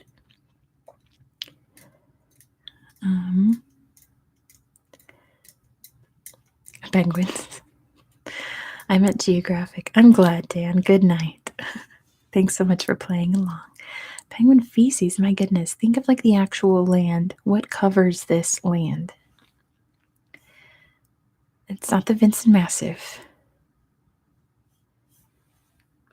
What specific geographic feature covers the most of this land? Glaciers. Good job, acid nutrient. The word I was looking for was glaciers. I almost wrote glaciers. Acid. Okay. So the facts I needed for Marie Bird Land was it's in Antarctica. It's near the Ross Ice Shelf / Ross Sea. It is uninhabited and unclaimed. It was named after the person who first sighted it, named after his wife, and it's covered in glaciers. The next place on the list is the Darien Gap. The Darien Gap, or in America, I think we say the Darien Gap, but it's Darien Gap. Acid Nutri's got Panama. I didn't put that you cannot cross it, but I didn't put the Scots. I did put the Pan American Highway. That goes to Des. There are no roads.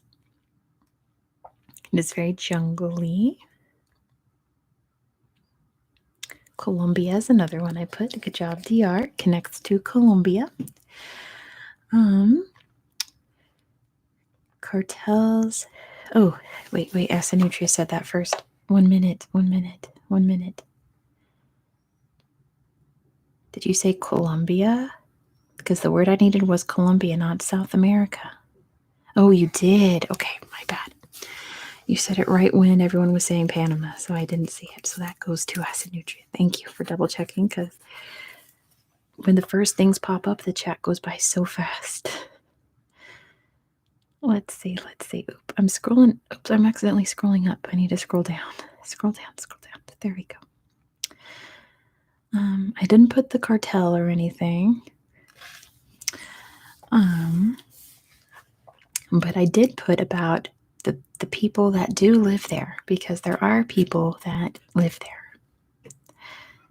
I almost put Balboa DR, but I didn't. I didn't put Balboa. They're not the Mayas. I just need like a general term for who actually lives in the Darien Gap. But they're not Mayan.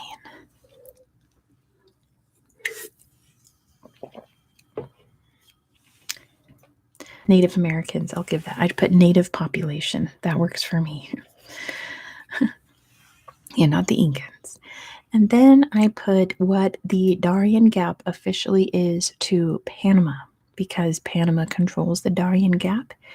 What does Panama label the Darien Gap as? A national park. Good job, DR.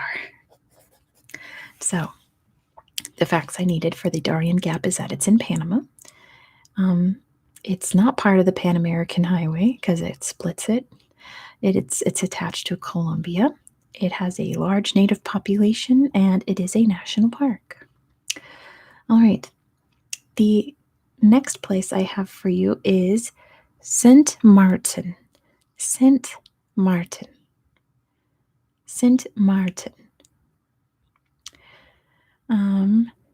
Dutch is okay. I was going for Dutch Caribbean. DR said Dutch and then Caribbean, so I'll give that to DR. Netherlands is another one that goes to Congrex.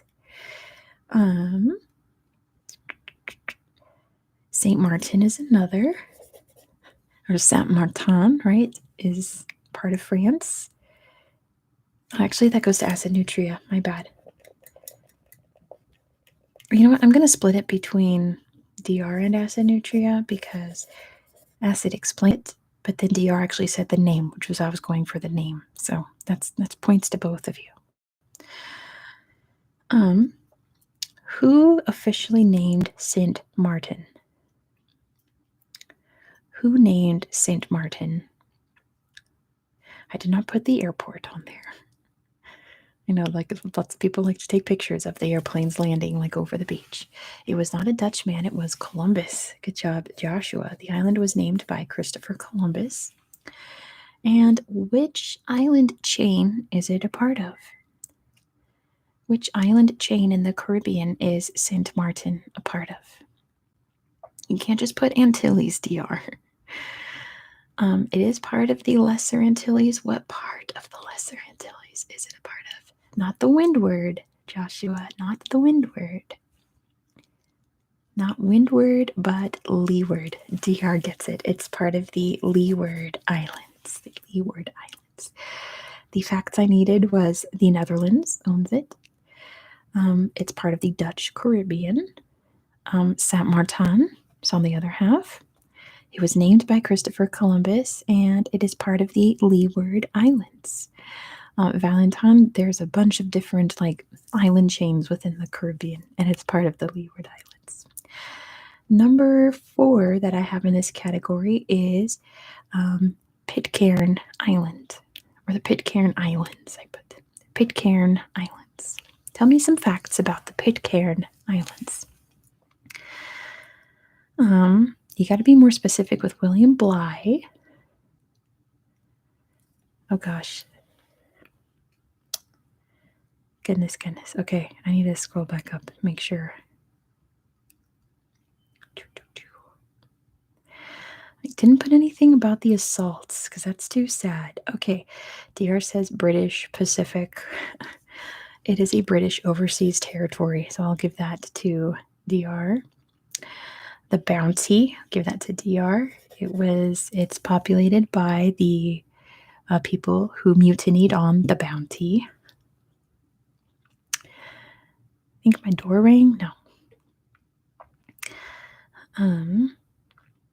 I didn't put the Seventh-day Adventists there. Like most of the population there is Seventh-day Adventists. I try to keep religion out of this as much as possible. What is the only place you can dock your boat at? No, Adamstown. What's the only place that you can dock a boat at? Ooh, Joshua, good job. I put Creole language. I'll accept Pidgin English. Good job, Joshua. They do speak their own version of Creole/Pidgin. And then also I have what is like the most famous product that is made there? What is like the most famous product that was there? Sanucci just knows it's in the Pacific, not guano, not coconuts. This product was very much enjoyed by Queen Elizabeth II. Honey. Good job, Des. Apparently, it's the best honey in the world. Good job, Des. And then, what is the name of the place?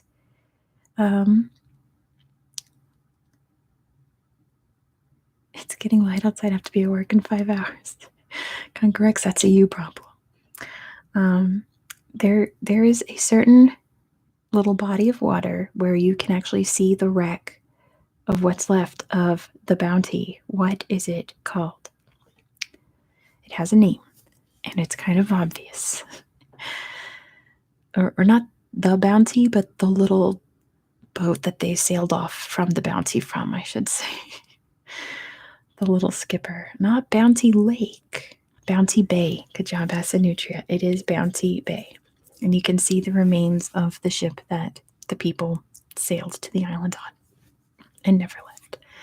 So the facts I needed for Pitcairn Islands was that it's a British overseas territory.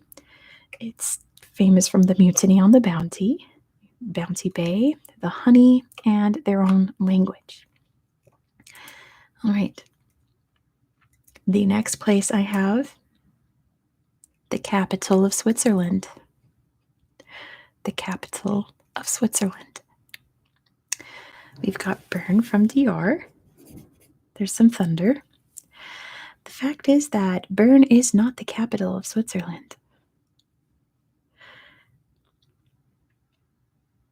I didn't put anything about the banking.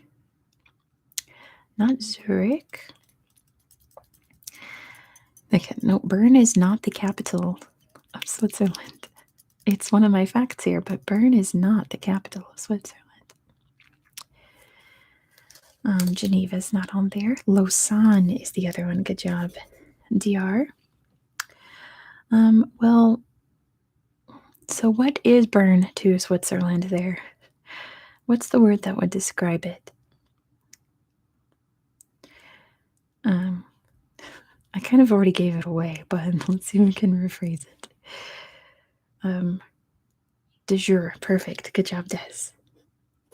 It is not the official capital of Switzerland. It is the de jure capital.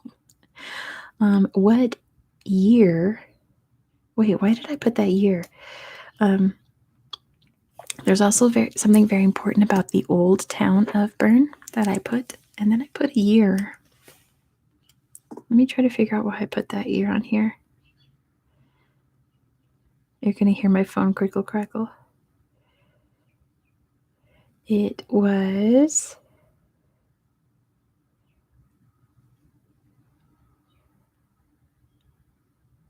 Oh, it was the year that Bern became a federal city of Switzerland. It's not about the oath or anything from ancient Swiss history.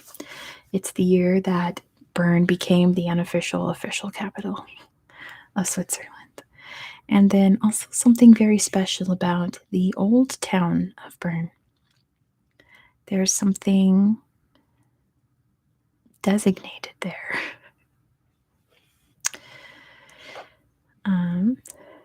So yeah, I guess now that nobody knows, oh, DR's got it. It is a UNESCO site. Good job, DR.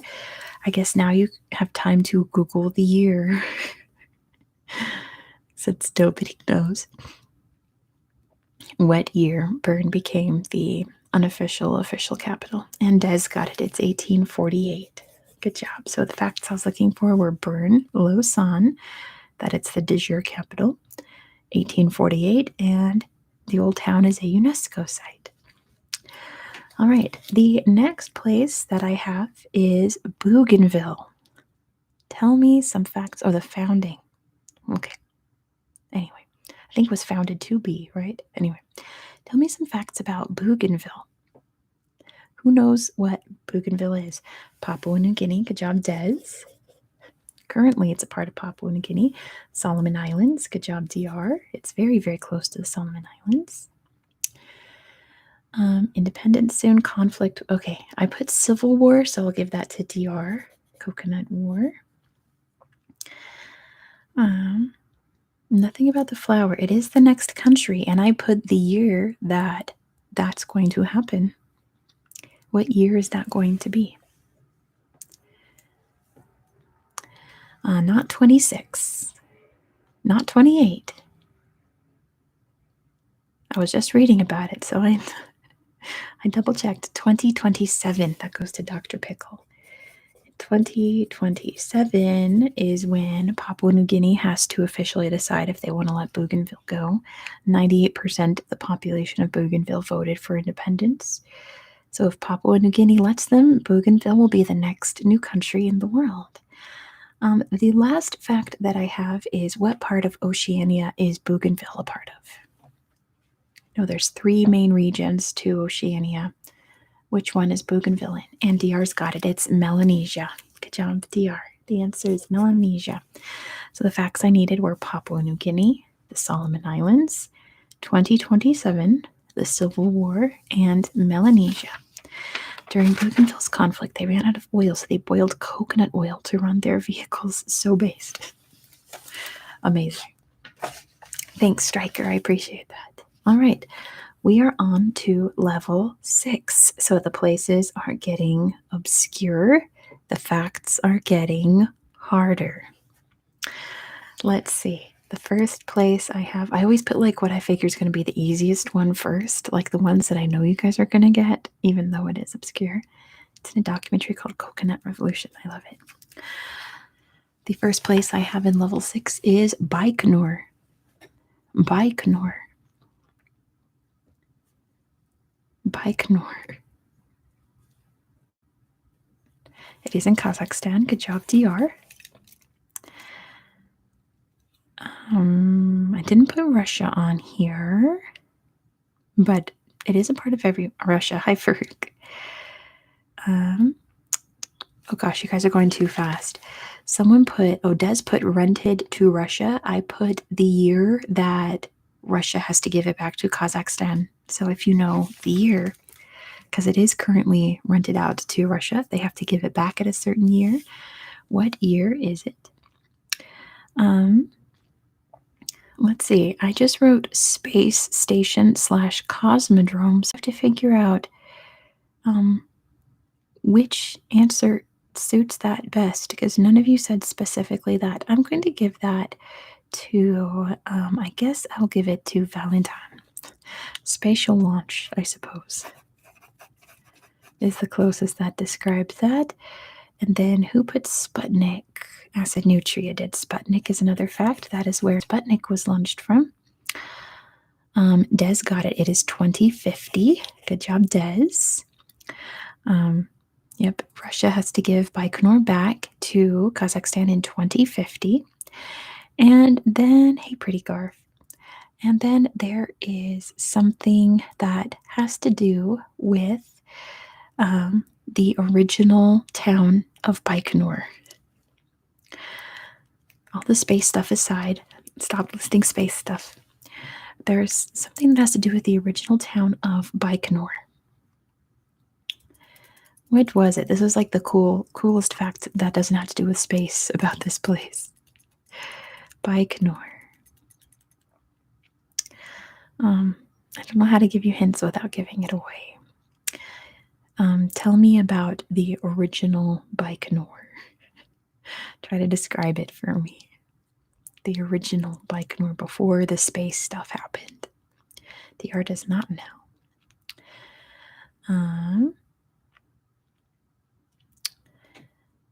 It doesn't have to do with the economy there. It has to do with the Americans. They did not nuke test near there. They did nuke test it kind of sort of around the area, but not there.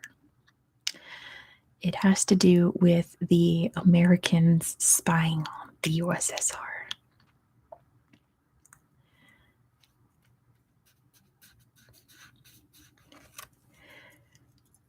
Black Ops.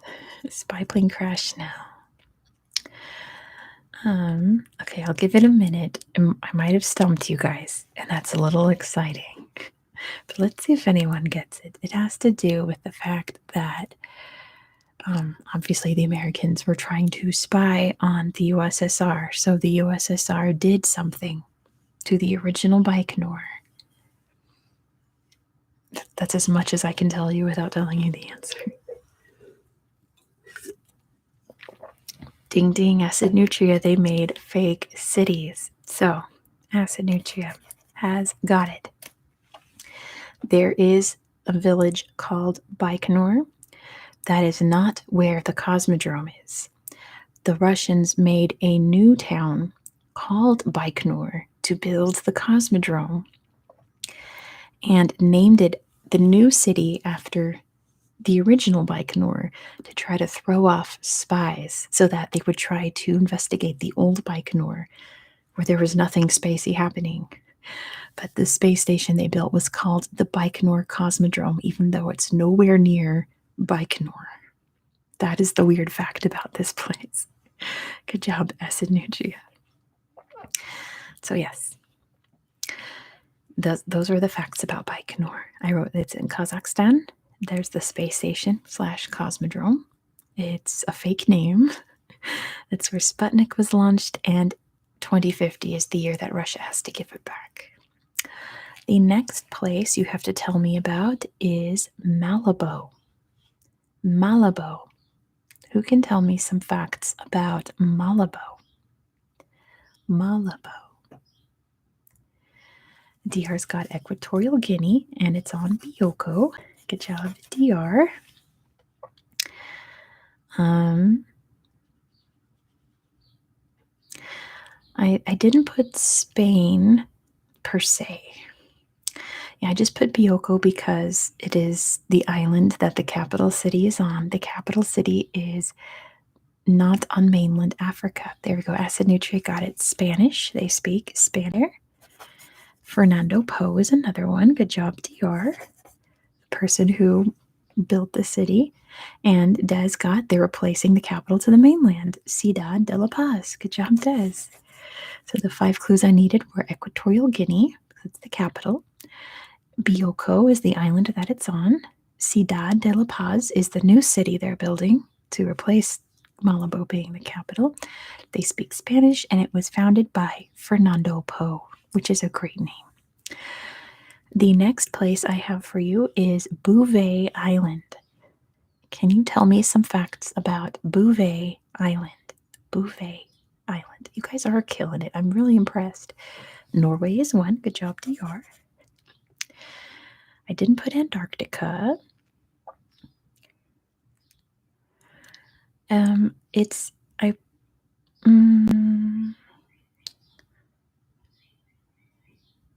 uninhabited isn't quite one that I put either. Why is it uninhabited and unpopulated? What is going on that island that people cannot live there? Other than it's like right by Antarctica. Des got it. It is a nature reserve. Very good, Des. Penguins is another one. Good job. Congenrex. It has a huge penguin population. Very good. So I put something about the Atlantic. What mountain range is it a part of? What mountain range is it a part of?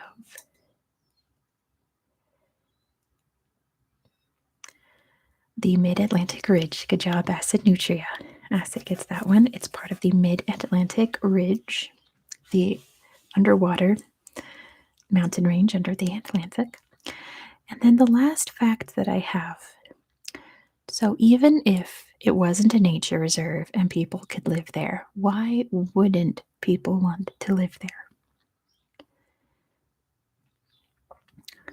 What's the reason that people would not want to live there, even if it was habitable, basically? Because it is, chat one quiet to make sure. Dr. Pickle got it because it is insanely remote. Good job, Dr. Pickle. It is considered the most remote island in the world. It is the farthest piece of land from any other populated area. That is why. Yeah, I agree, Congenrex. You guys are very knowledgeable. I'm very impressed, you guys. So the facts I needed is that it belongs to Norway. It's the world's most remote island. It's in the book Atlas of Remote Islands. It's part of the Mid-Atlantic Ridge. It is a nature reserve, and it is covered in penguins. Congenrex people do not live on the North Pole permanently. They're only scientists who study there, and then they go home when they're done. So it's not a permanent residence. Nobody's allowed to permanently live on Antarctica. All right, the next place I have for you, and okay, next place I have for you is Lake Constance. Can you tell me some facts about Lake Constance? Especially if you know the geographic anomaly about Lake Constance. I did not put the countries that it borders on there, but water. I did not list the countries.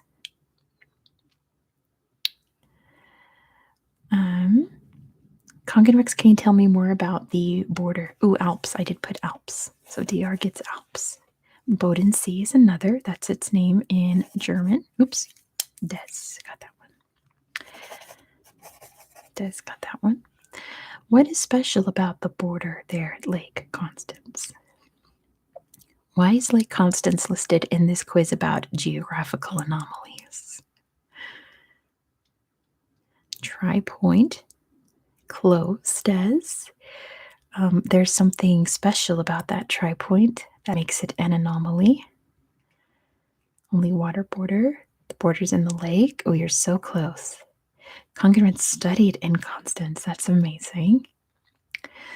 There's something different about that border that makes it a geographic anomaly. Congruence crossed the border to buy weed in Switzerland.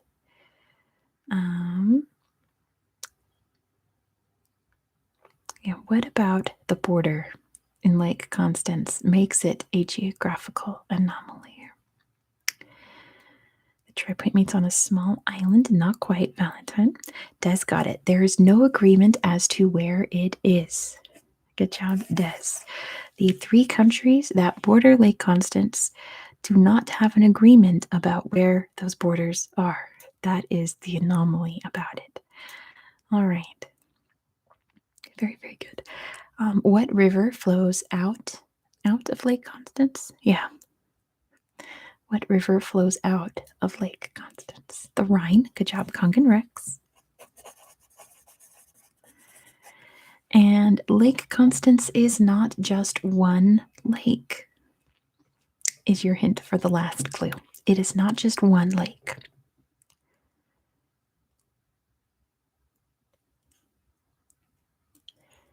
There is more than one Lake Constance in the area, technically. It is not two lakes, Kongen Rex. There aren't two Lake Constances.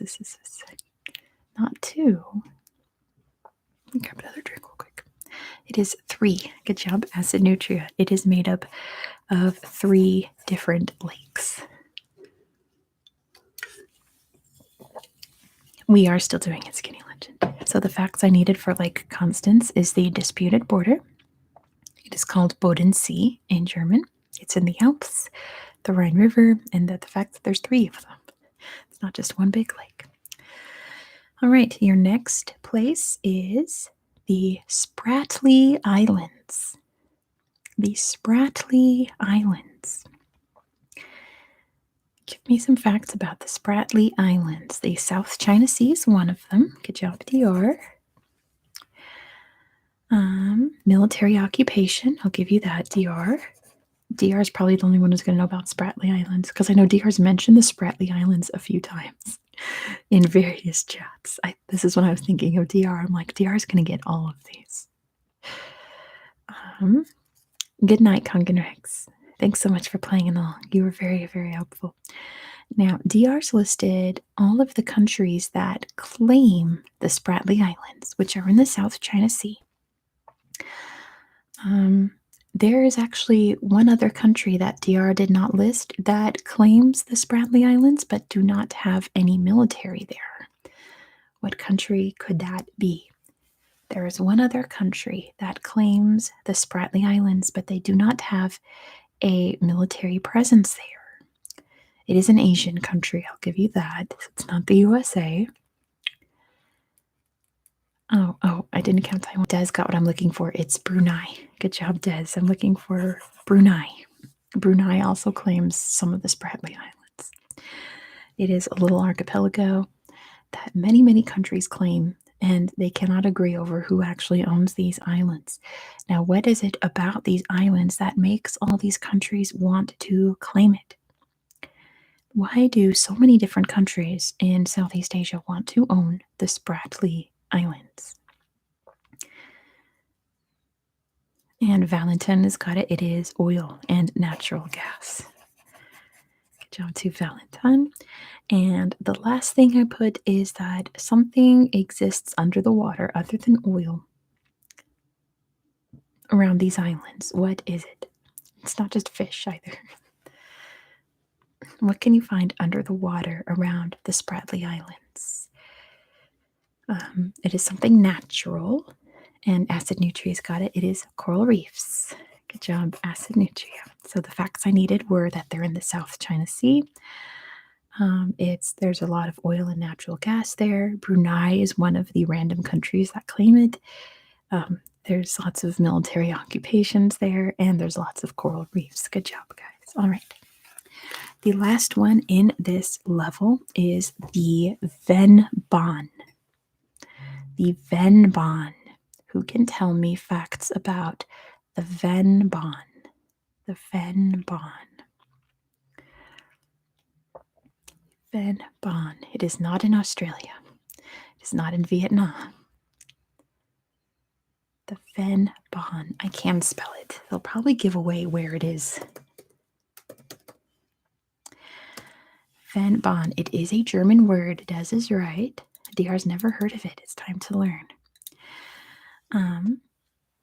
It is a German word, but I can't tell you any more about Germany without giving away one of the facts about it.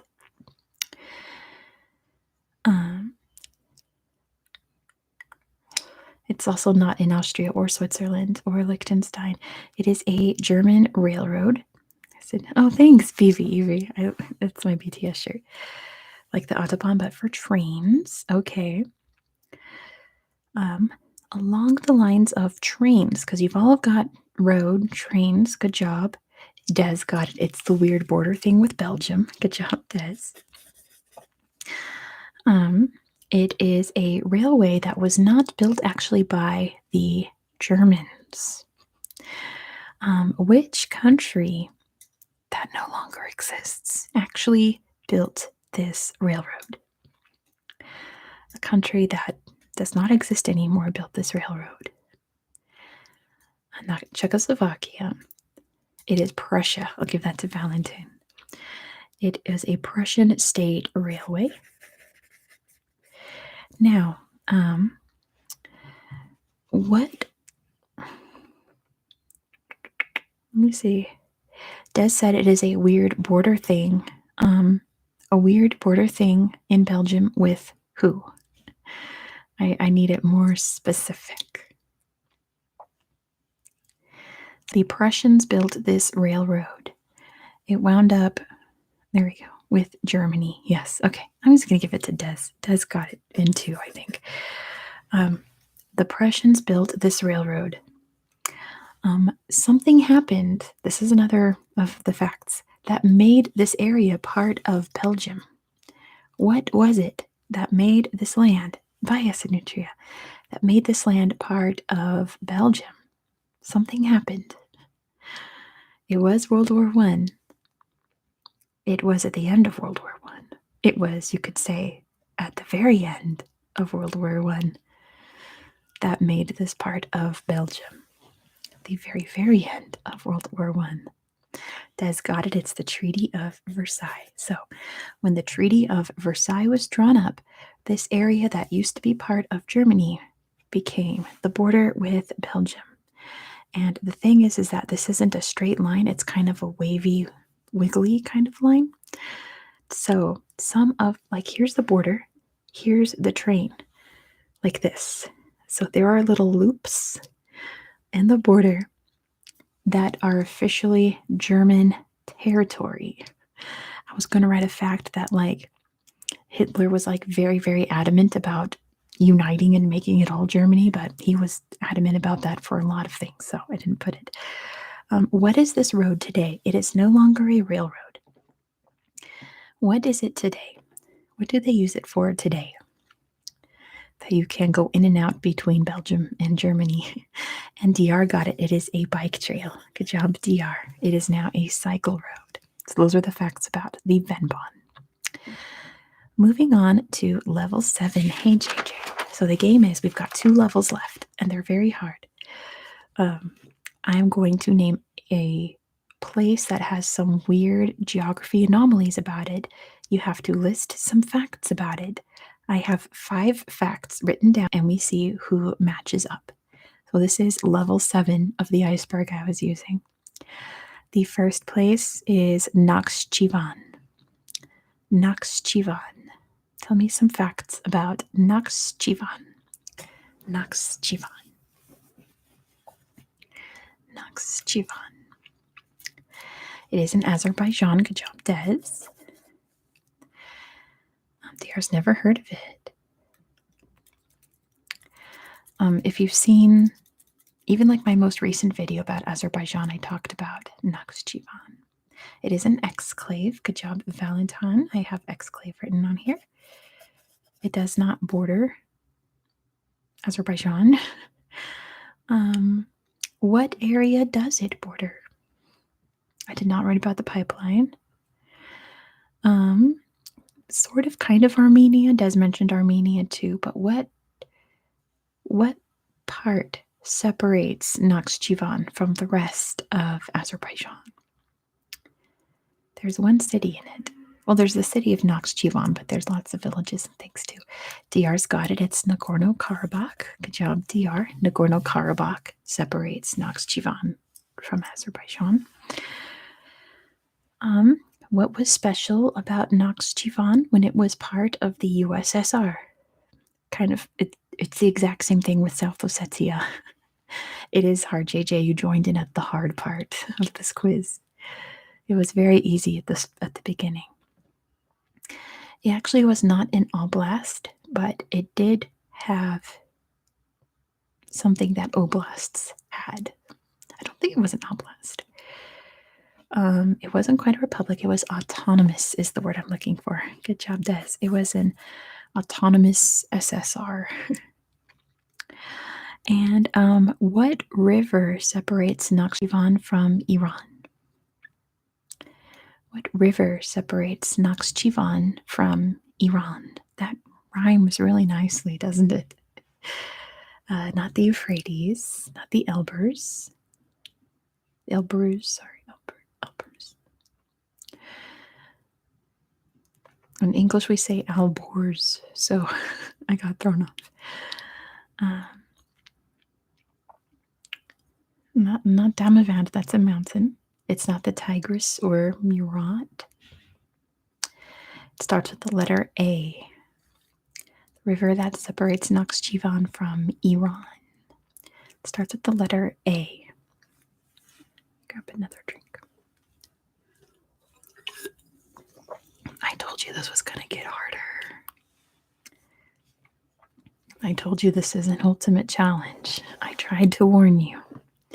What river separates Nakhchivan from Iran? And I ran so far away. It's not the Flock of Seagulls River. DR does not know. Anyone want to Google it? Because DR is not a Googler. I think our main Googler was Veer, and they're no longer here.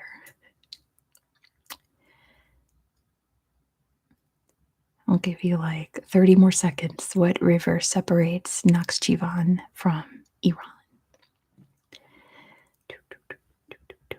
Des got it. It's the Aras River. Good job, Des. It is the Aras River. All right, so I needed Azerbaijan, Nagorno-Karabakh, an autonomous SSR. It's an exclave, and it's on the Aras River. All right, this next place is Liberland. Who can give me some facts about Liberland? I told you it's going to get hard. And I was nice and did not include the hard parts for you. Des got Croatia.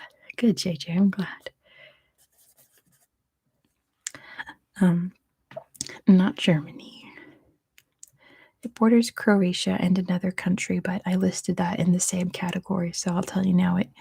It borders Croatia and Serbia. It is between, Croatia and Serbia. What is Liberland considered?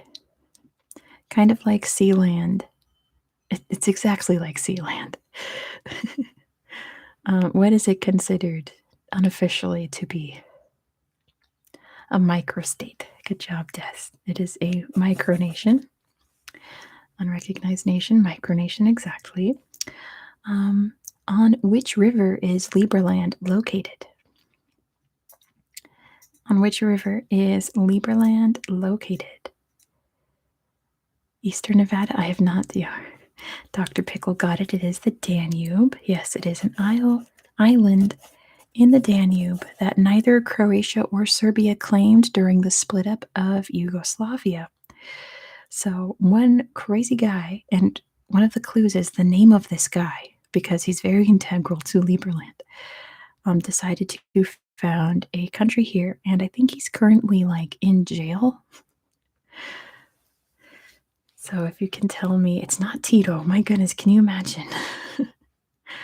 Because it's not Elon Musk either. My goodness, I wish. Because I think it was Serbia made it illegal to enter Liberland, and they caught the founder of Liberland entering the island, so they arrested him. My other clue, it's not Vaclav Havel, guys. um, and the other clue that I have is what Liberland is called in the local language. I don't know if it's Croatian or Serbian. I assume it's Serbian.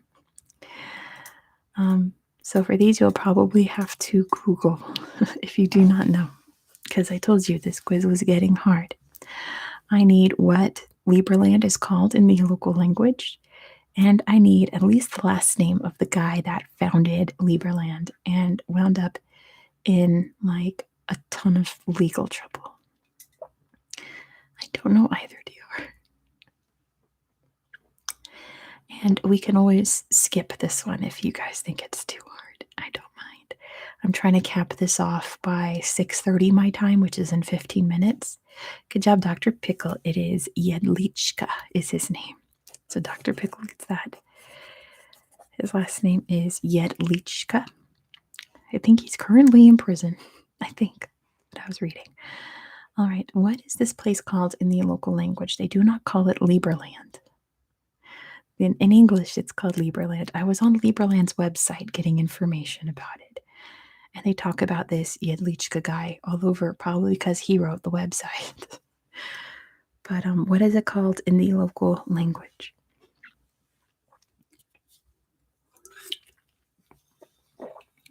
The other facts are like nobody lives there currently because it's illegal to live there. The Serbians will arrest you if you try to live in Liberland. All right, is this a skip?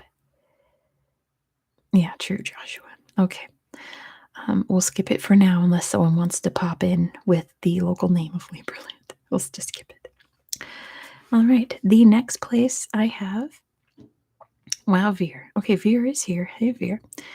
No, it's what Liberland is in the local language. I don't know if it's Serbian or Croatian, but that's like its official title, isn't it? Yes, Veer is back. Okay, so the answer is Gornja Siga. I'll just put an X there. Nobody got that one. It is officially called Gornja Siba. Gornja Siba. Moving on, the next place I have for you is Passport Island. Can you tell me some facts about Passport Island? Passport, yeah, there we go. Thanks, Veer. Laura. Passport Island. Who knows any facts about Passport Island?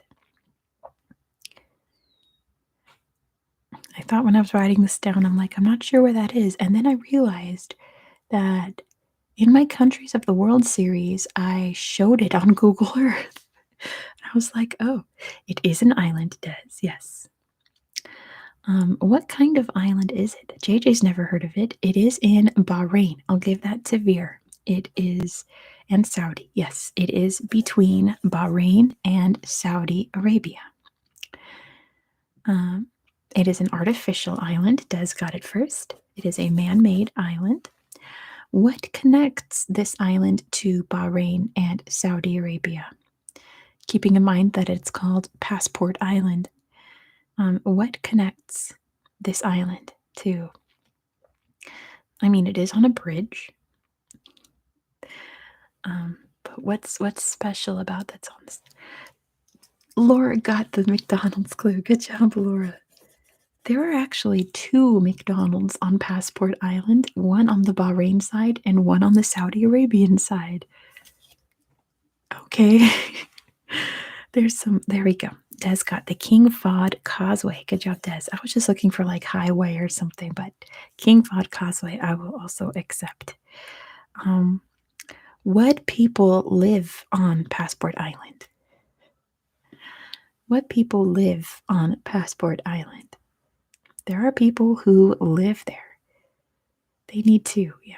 It's not refugees. There are Bahrainis, there are Arabs, yes, but why do they live on Passport Island? Because it's not, you can't just go and live there. You can't just buy a house there.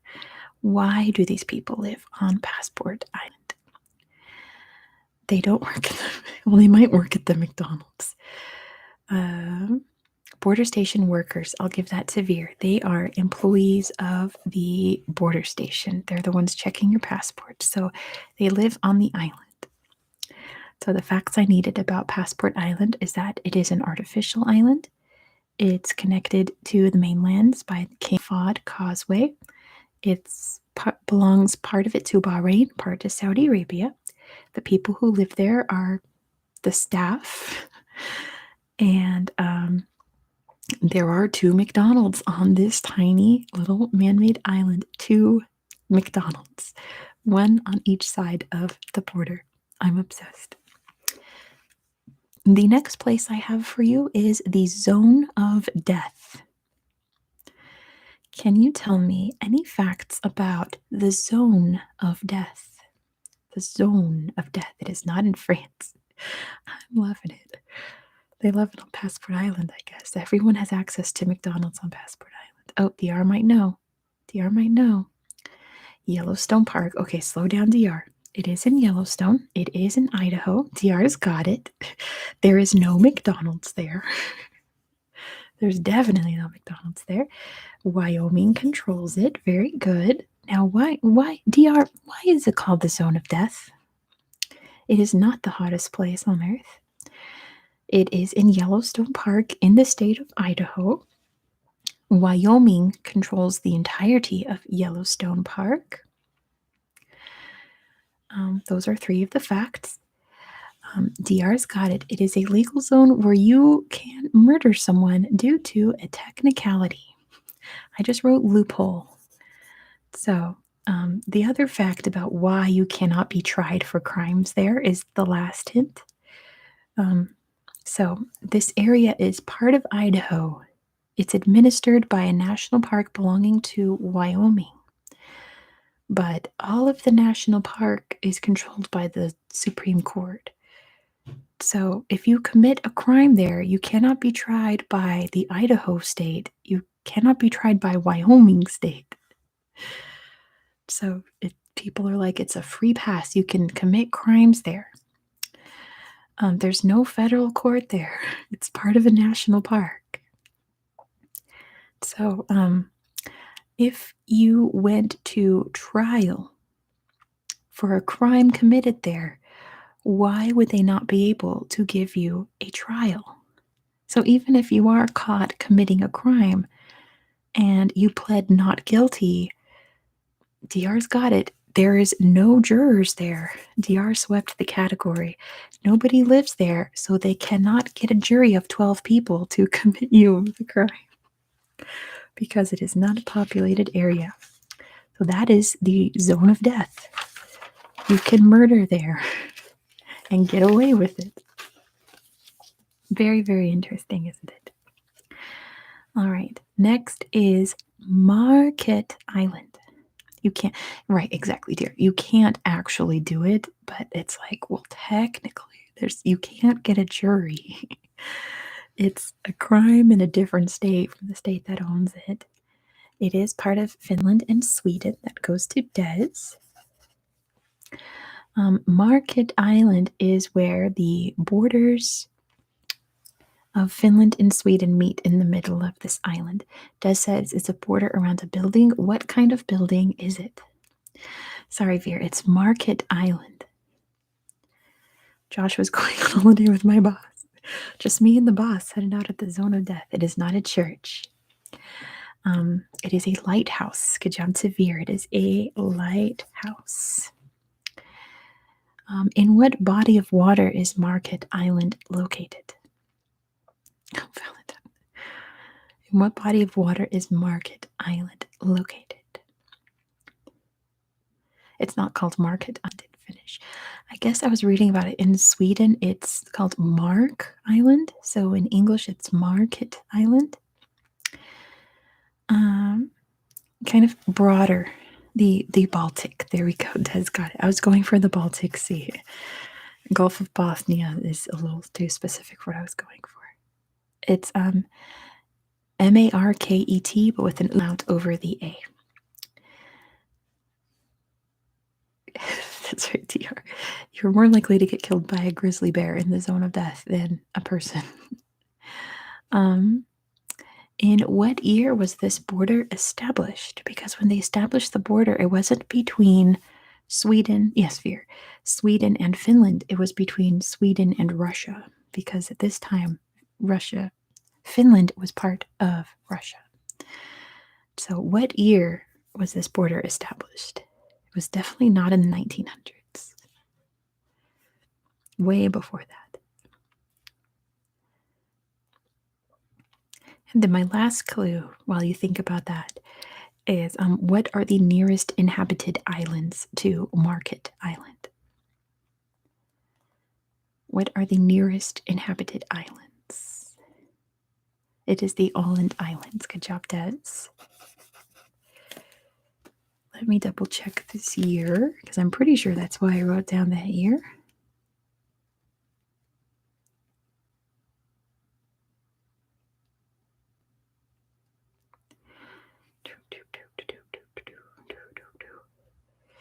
Hello, Gabrielle from Brazil. There goes my phone.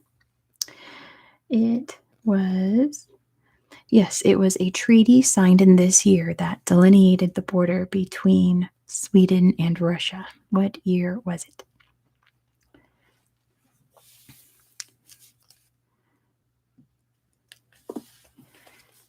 What year was it? The year that Sweden, and it wasn't 1885. I'll give you the name of the treaty too. I'll pop it back up. It was the Treaty of Frederikshamn. The Treaty of Frederikshamn that defined the border between Sweden and Russia to go straight through this island.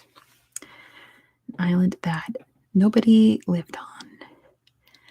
And what's really cool about it is they built a lighthouse on the what's now Finnish side, so the border goes like boop, boop, around this building, the official border between Finland and Sweden.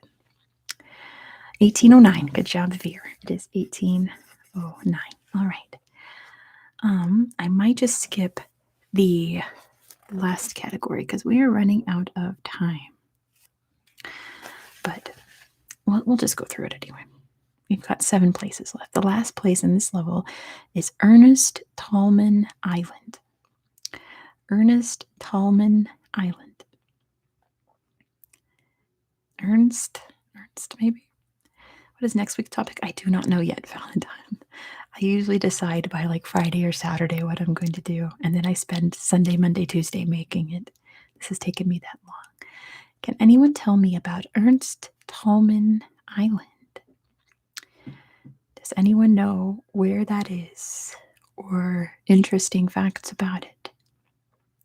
Ernst Tallman Island. If not, we can skip to the next one because this one's pretty hard.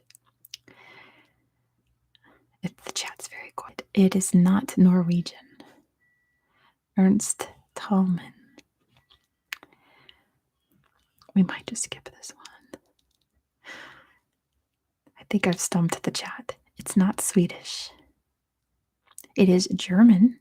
Des got that. Not a clue. It is named after a German person. He was a German politician. But not from what we consider today Germany.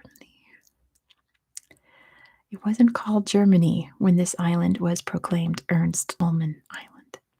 It's not in the North Sea. I think I've stumped the chat. It was not Prussia. I think it is inhabited. It's not Prussia. I think I've stumped the chat. All right. I'll give you the hint that it's not in Europe. This island is not located in Europe. It is not located in Europe. It is not in the Indian Ocean. It is not part of Namibia. Valentine's got the galaxy brain right now. It is not in Africa. It's technically in the Atlantic Ocean, but a certain part of it belongs to a certain country, which is technically in the Atlantic Ocean. It is in the Caribbean. Good job, Dr. Pickle.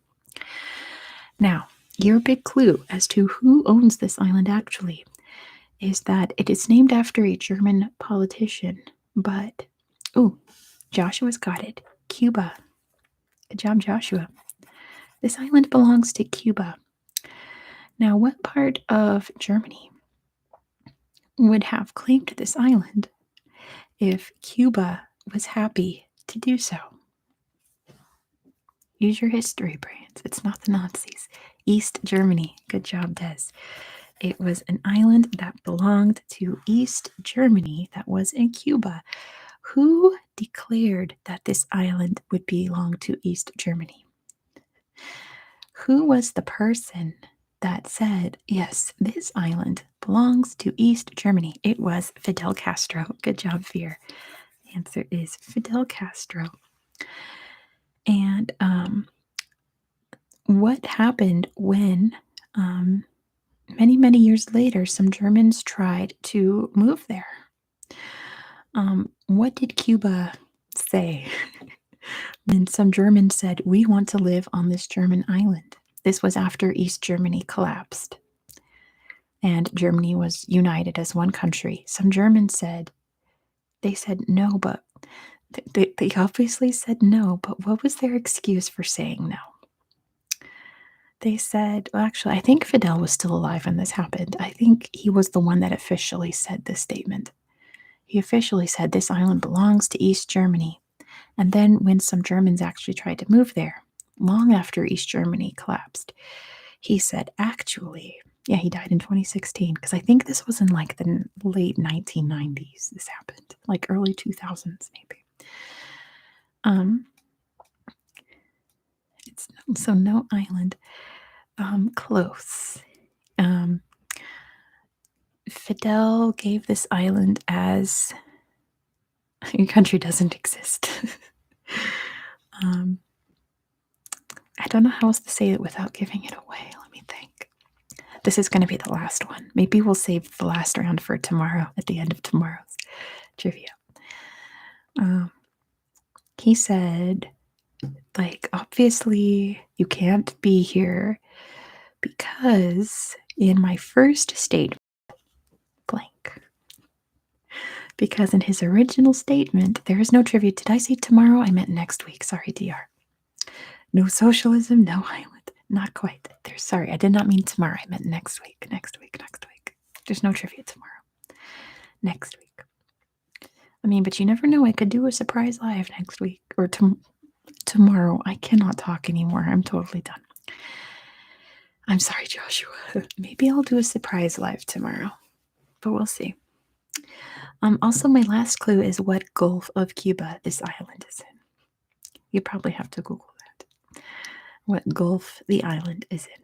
And then what Fidel said to the people that actually, the Germans who actually tried to live there. Not Juventud, not Bay of Pigs. It's like one that you've never heard of. It's definitely not in the Bay of Pigs, or else the Americans would have tried to invade this island too and probably failed at it. Give Rick to Germany. He said that when he made this statement originally, that the island of, good job, Dr. Pickle, the Gulf of Cazones. Dr. Pickle gets that one. When he made the original statement that it's not that it belongs to communists. You could say he did sort of, calzones. He did kind of a take back, so to say. The name of Marx, no capitalists welcome. I think that's why he made the statement about why the Germans couldn't live here, but that wasn't his reasoning officially. He didn't outright say, I don't want you living here. He said, actually, when I made that statement, I can't say anymore without giving it away.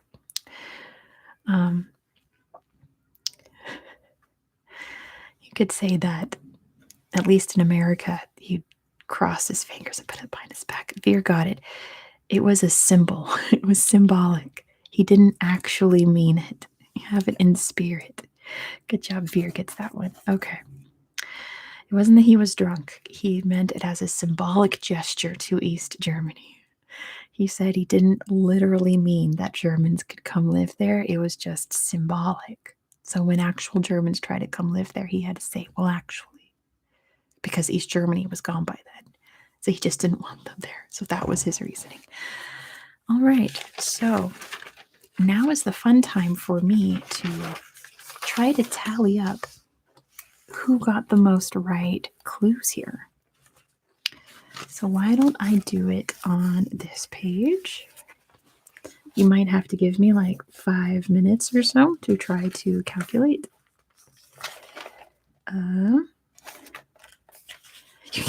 Exactly. Cash was like, you guys really came? He's like, I didn't actually mean it. But we all know it's because he wanted socialists living there. Let's see. Mm-hmm. And at the same time, I'm just going to tally up the people who got like the most questions.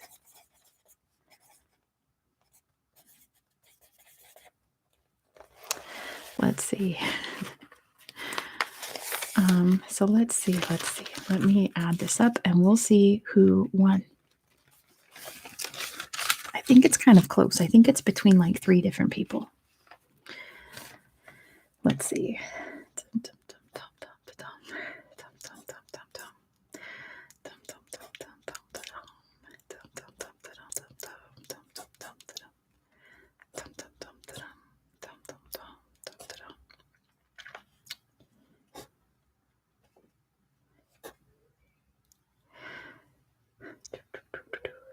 I just lost my spot. Uh-oh. Okay.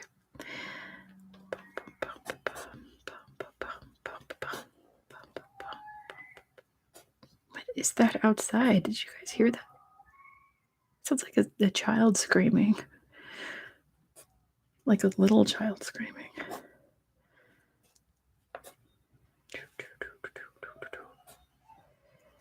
You know, if I was smart, I would have been keeping tally while I know this is scary.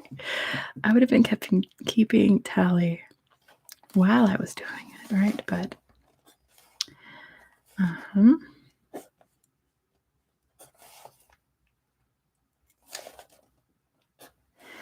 I think it's trivia is the winner. Yeah, Valentine's gonna play on PC next time. That is really the trick, is to get a keyboard, right? Let's see. We're all neck and neck right now.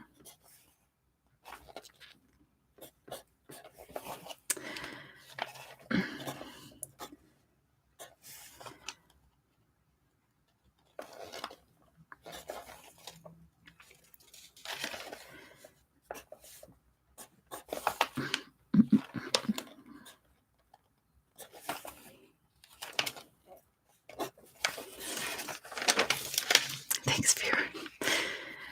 Let's see.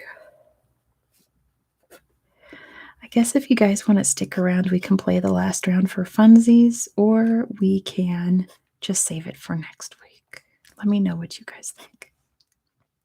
Like, just play it for no points, or we can save it for next week. A cool summer in Finland. Let's see.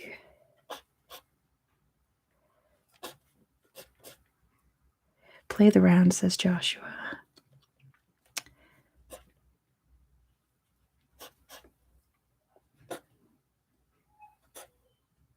There's definitely a baby outside.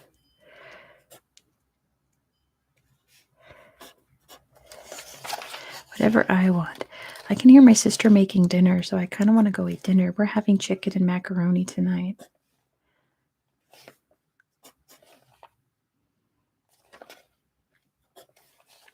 Save it for next time, says Des. I think I will. I think I'm going to go eat dinner. You guys are so smart. My gosh. Like, I'm not even halfway through, and there's people. Yes, I'm in Nevada technically. I'm from California, but I'm currently living in Nevada. All right. Yeah, I'm halfway through and people are in like 20 points already. Let's see.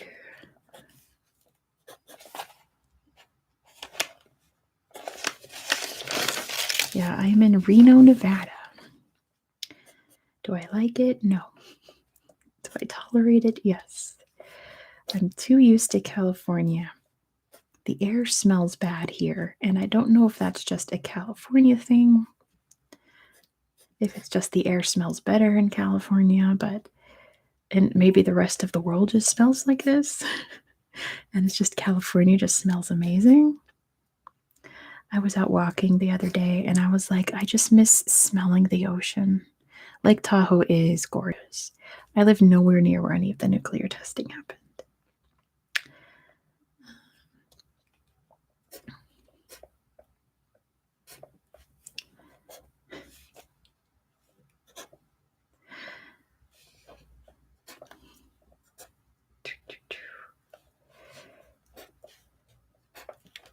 Oh my gosh. There's some exciting stuff happening in this tally. Like people keep skipping ahead and getting first, and then someone else comes up and gets it. Let's see. Yeah, Fears always live near the sea.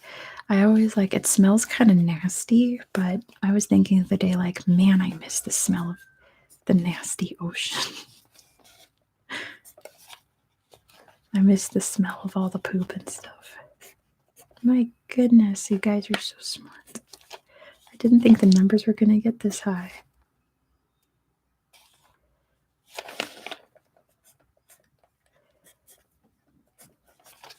It smells like farts, right? Nevada is a pretty big state, but there are much, much, much bigger states. All right.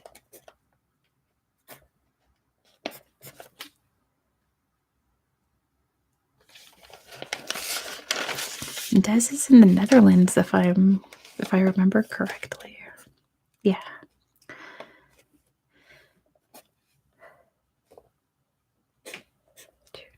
Almost done, guys. Rip to anyone just joining, because this is almost over and I'm just tallying up points. Why did I write? I was just writing acid instead of acid nutria, and I spelled acid wrong at one point. I guess I was writing too fast. That's funny.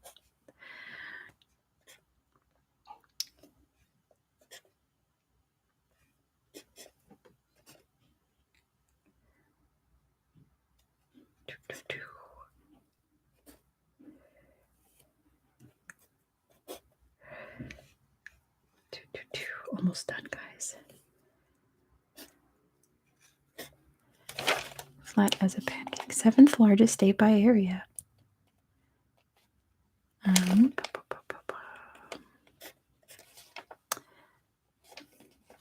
see.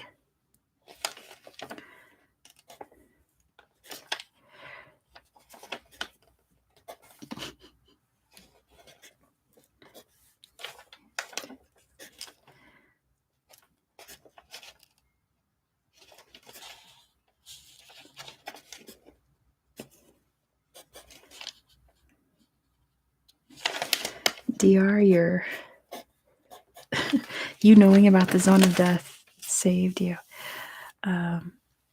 Eventually, Krusty, I will make a video about that in Indonesia.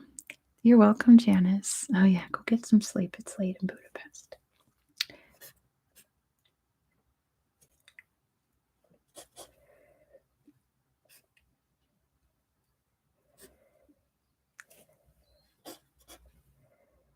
Okay, I have the numbers. Let me add them up now. Jeez, there's a clear winner.